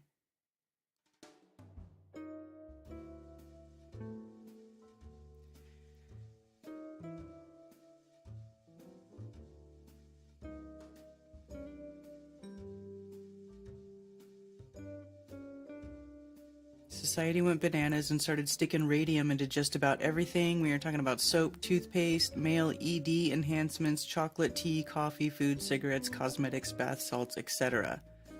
So they were putting it in everything. And who knows, maybe they were right in doing so. The narrative tells us that with time, scientists understood the danger of radiation and the madness stopped. The Radium Girls story appears to be the reason for the about face on everything radium related. These girls were painting dials, right? Licking the paintbrushes. Could this be a false flag type of verdict to rid the public of radium? Well, here's the thing. I mean, there's a lot of things in this world that if you eat too much of it, it will kill you. Water. If you drink too much water in a short amount of time, you will die. So, you know, and I know that, like, just from being big into crystals and minerals and getting into, like, people who do lapidary and cutting stones and stuff and shaping them, like, you have to use a wet saw and you have to put a mask on, because if you breathe this stuff in, it will kill you. It will give you a disease and it will kill you. Like, like asbestos. Asbestos is a mineral, and in its pure crystalline form, and if it gets into the air and you inhale it, it gets into your lungs and it kills you. Okay? This is not a new thing. So, I believe that I mean, I don't know. It could be true that these women were painting with radium and they all got sick and they died. I mean, that's a direct correlation, so maybe they did. But it also doesn't mean that radium couldn't be used in a much, much smaller dilution and be beneficial, right? Like, you need to drink a certain amount of water every day, but if you drink too much, you're gonna die, right? Like, if you were completely immersed in water and had no air, you would die. So, I mean, there's a lot of things that are like that where they probably are bad in excess, but little bits in a more diluted and controlled way, it could be good for you. You know, it's like you think about this though, like the whole like the history of like superheroes and stuff. What happens every time there's like a superhero that's created, right? The superhero gets exposed to some sort of gamma rays or extreme radiation. They get radiated and then they become superhuman, right? But then at the same time, we're all told that if you get exposed to radiation, you know, like nuclear power and all that stuff, if the nuclear power plant explodes, you know, our skin's gonna melt off and we're all gonna die, you know. So, like, while, you know, but there also could be some truth to that. But it's like the whole decay part, the half-life part, you know, how long does that toxicity or that extreme radiation remain volatile to where like it could kill you until all that energy bleeds off? Usually things that are really like that are volatile like that and like extremely bad, like the energy dissipates really fast and then it's gone, right? And then it decays away really fast because it's so, you know, bad. No harm whatsoever on a watch on clock dials, but a problem licking the tip of the brush all day long for years, right? But yeah, but while it's sitting there stable on the hands of the clock, like that's not going to hurt you. It's like my son was asking me, he was like, so if you have a piece of, you know, of asbestos here, is it going to give you cancer just sitting there? No. I'm like, no, because it's in a stable form and it's sitting there. If it's just sitting there on the shelf, you know, and you're not rubbing it and like disturbing it and breaking up the particles and then going, you know, sniffing it in, then you're going to be fine. If it's sitting there in a stable form and not being disturbed, then it's okay. So what is the problem? So the problem, they probably stopped using it en masse because people don't know how to regulate, right? Like they didn't understand what enough is enough. They could be making themselves sick, right? A lot of times people have that sort of that misnomer that, oh, well, if a little bit is good, then a lot is better, right? No. No. So there was probably cases where people were making themselves sick. I don't know about a radium heater, though. Do you think it was really a radium heater? The X-radium heater is, in reality, a neat little stove, 4 inches high and 7 inches in diameter. Okay, so it's tiny. Gives heat without consuming fuel. It's made in 2 parts. First, a heating pad of stamped steel filled with X-radium. X-radium is a chemical substance recently discovered possessing the same affinity for heat that a sponge has for water. Second, a stamped steel bowl-shaped stand with asbestos mat in the bottom, into which the pad is placed after being heated. Look. Mesothelioma is a thing. I think that they probably... Yeah, I don't know if I would want to mess around with this thing. I'm just gonna say, I don't think I would want to. And asbestos mat in the bottom into heavily nickel-plated, making a very handsome addition to the dining room equipment. No extra cost in heating the X-radium heater. Set the pad on the stove or range, coal, wood, gas, gasoline, or oil, and in 20 minutes it will be hot, and keep hot for 2 hours. Okay, so you had to initially heat it up and then it would absorb heat and then keep radiating heat itself. That's interesting. So you had to get it excited. That's weird. Keeps the coffee hot, keeps the soup hot, keeps the vegetables hot, keeps pastries hot, keeps the flat irons hot, making ironing pleasing work, keeps anything hot, takes the place of hot water bag, giving better results, and makes the greatest foot warmer on earth. I don't know, man.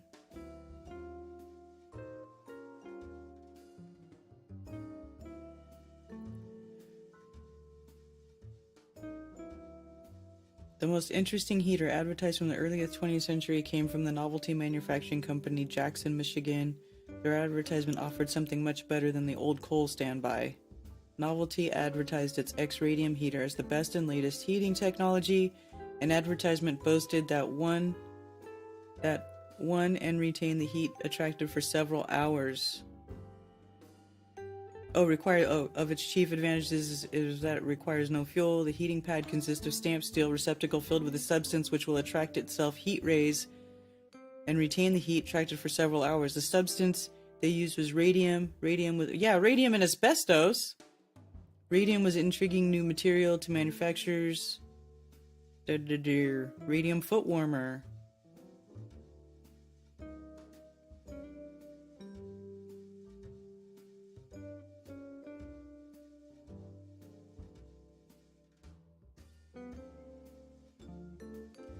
Radium in use as a new source of heat and light.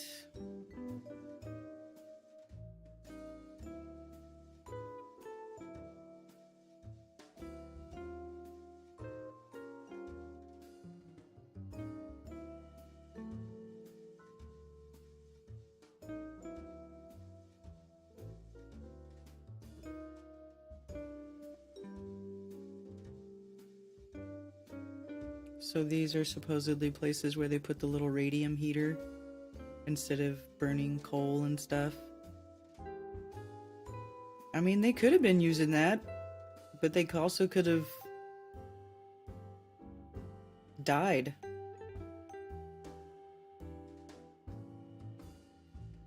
Hey,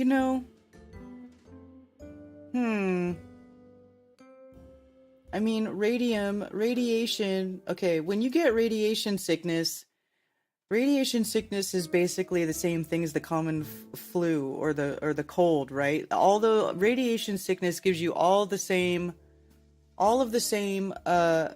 symptoms as like what we know as the common cold or the common flu. What if everybody using radium is what caused the quote-unquote Spanish flu epidemic? Because everybody was excreting the radiation, right? It was too much for them. I mean, this is right around that time. If they discovered it in 1898, because the Spanish flu, that was 1918, they were inoculating everybody. And then what? Then they kind of stopped using these. When did they stop using these?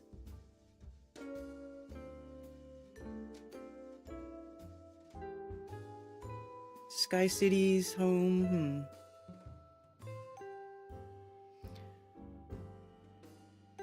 So when did they stop using it for that?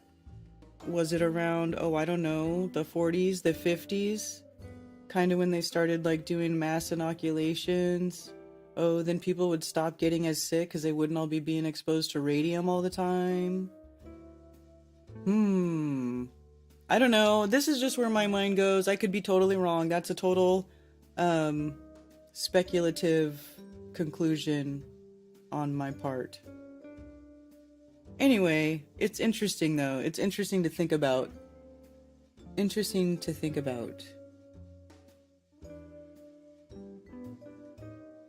Today is beautiful. Awesome. Oh, I can hear Remy whining. I think he's hungry. I need to go feed my dog.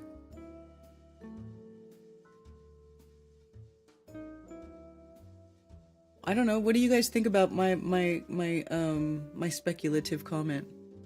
What if? What if that's what it was? Because that's really, seriously, radiation poisoning is the same. It's the same, right?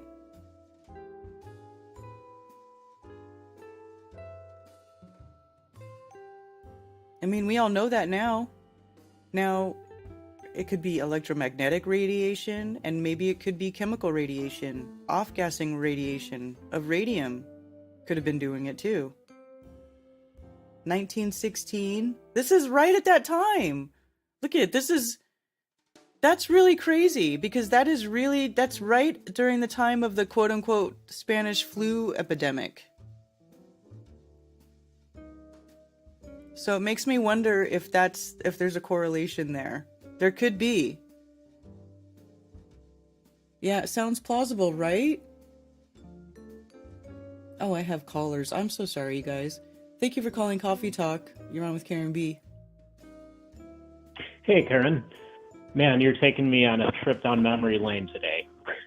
Really? In the 80s, I had a really interesting class in the 80s called Radiological Physics. And one module in there, they taught us all about the history of the radium dial painters, for one thing, and how they just didn't know. And all these women started losing their teeth, then they were actually losing their lower jaws, and then eventually dying, and the factory owners were trying to cover it up. There's documentaries about it on YouTube you can watch. It's pretty interesting. Wow. But they also taught us how they were getting the point across to us that we were just using new technology willy-nilly without understanding all the ramifications. And another example was fluoroscopy, which is essentially ongoing X-ray. You know, it's not just taking a snapshot. Fluoroscopy is just live X-ray on the person. And we learned how Thomas Edison kept killing his assistants because he took a show on the road and went around to all these county fairs across the country and was showing off his fluoroscopy. And he kept radiating his assistants with his fluoroscopy. And then they would get cancer, and they would saw off a body part thinking they could stop it, but they wouldn't saw high enough on the limb, and it would eventually kill them. And people just weren't putting this stuff together. But they also taught us about the difference between high energy and low energy X-ray. And in the medical world, high energy is by far less destructive to you. It's counterintuitive. But the low energy X-ray, for example, in mammography, when they're trying to image soft tissues, they use low energy, but that's destructive because the X-rays literally bounce around in all the soft tissue in order to image it. Mm-hmm. But everything it touches, all those cells get damaged. And so, yeah, mammography is pretty bad stuff in that regard. But my parents, when they were young, well, not both my parents, my dad and his sister, they both had pretty bad acne as teenagers. And so the doctor gave them low energy X-ray on their faces, and it actually worked. I mean, this was pretty common back in the day. It actually worked. It cleared up all the acne, and it was essentially kind of cosmetic, and they just didn't know. And later in life, much later in life, they both kept having to have skin cancers removed from their face, and they think it was from that. But back to the fluoroscopy, I remember my parents saying on the way home from school, they loved stopping in at the shoe store because all the shoe stores had installed fluoroscopy units so they could image the inside of people's feet. Oh my gosh. So, anyway, yeah, it was a really interesting class. But about what you were saying about the 1918 Spanish flu, you've heard of Dr. Lee Merritt, probably? Mm-hmm. Yeah, she's all about that probably being caused by EMF. Yeah. I mean, it could have been. Because it was at the same time, yeah, they were installing power lines everywhere in the cities, but also telegraph lines everywhere, but only in the cities. The rural people didn't have it yet. And she theorizes that the rural guys that went into the military, they got hit really hard because all of a sudden they were exposed to something very abruptly that they'd never been exposed to before, all this EMF around. But the city guys had a better time of it in the military because they slowly got acclimated to all the EMF. Mm-hmm. So she's theorizing that it's the abruptness of exposure, sudden exposure to EMF, that probably caused the Spanish flu. Yeah. Yeah, I have that book, The Invisible Rainbow. That guy talks about that stuff too in that book. Mm-hmm. But it is interesting Anyway, though, because this stuff is at the same time, and they were literally putting it in everything. Like I see someone making a comment, sounds like a rich man's heater. Well, maybe, but they were putting it in everything. They were putting it in like skincare and in water and like everything for a minute. So I think I could see how you could get it overexposed. makes me think about all the word. I'm sorry, go ahead. No, go ahead. It makes me think about, the speed with which new technology is being released in our time now, and all the things that we don't know. We don't know what we don't know. Mm-hmm. Just like they were doing with fluoroscopy or the radium dial painters, etc. Yeah, it's interesting. Everyone is just so anxious to jump into the deep end immediately with new technology. I mean, look at AI, for example. Yeah. I wonder if our grandkids are going to end up living in caves and talking about what idiots we were. Yeah, no kidding. Anyway, that's all I've got, and I know you've got to feed Rummy. Yeah. All right, well, thanks for calling. Okay, see you. Bye.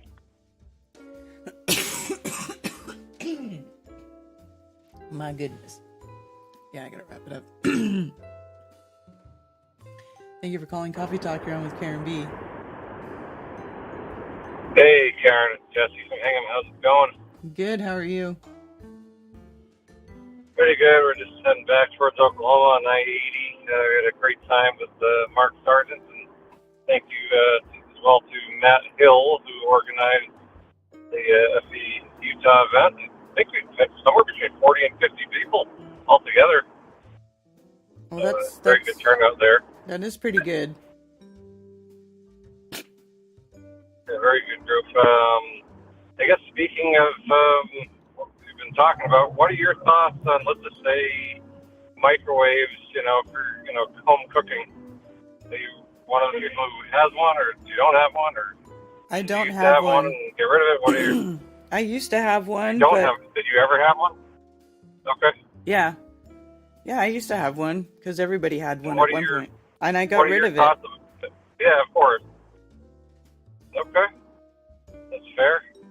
I mean, once I saw people And, doing do you think experiments about, microwaving water and it killing the plants, and also Ben told me about the one experience he did, was a little bit different, but he had EMF exposed to chicken eggs, and it messed up the chicken egg development.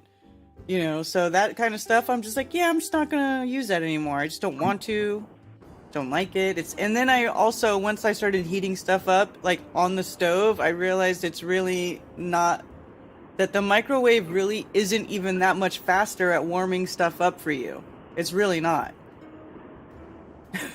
And it doesn't do it evenly. You know, I have noticed that over the years. Like every now and then you put something in and it's like half of it's still pretty much cold, you know, and the other half is like blazing hot. Yeah, exactly. And I guess my other question would be, what are your thoughts at this point on cell phones and the whole 5G thing? Where would you say you stand on that at this point? What do you mean? As far as what? Well, I mean, you know, some people say that 5G is going to be the apocalypse and is going to kill everyone, and you know, of course, we're still here. You know, I mean, they've been saying that about cell phones since the early '80s that you know cause cancer and you know whatnot. That's why I was just wondering what your thoughts are on that. Yeah. I mean, I can see why people are concerned. It makes sense. I mean, all of it, if you have an understanding of how the technology works and stuff and how it can be used, then yeah, people have a right to be concerned, I think. I mean, you know, I'm pretty fortunate. My house is pretty EMF quiet, but I do still have a cell phone. I don't ever put it up to my head though or anything. I try to keep it away from my head. But yeah. Makes sense.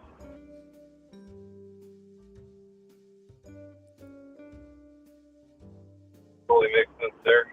Mm-hmm. Alrighty.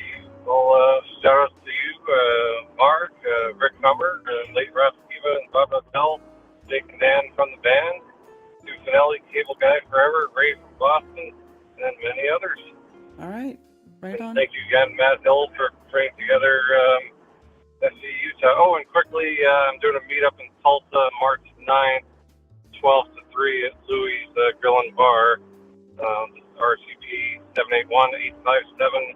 781-857-9175 or 300K Miles Prius at gmail.com.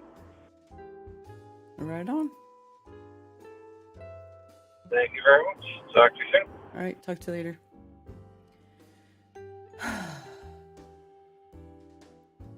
Anyway, I worked at a restaurant cooking with the damn... Oh, yeah. Not a fan of microwaves. They install them at head level. I know. She threw it in the garage. It's true. I did throw it in the garage because of Brian. Because it smelled like hell. I just, yeah. There's no need for a microwave. Nobody should ever be using a microwave. That's pretty much my opinion. Try to just at least learn the basics of cooking, preparing yourself some sort of food that doesn't need to come out of a box and be put into a nuke device.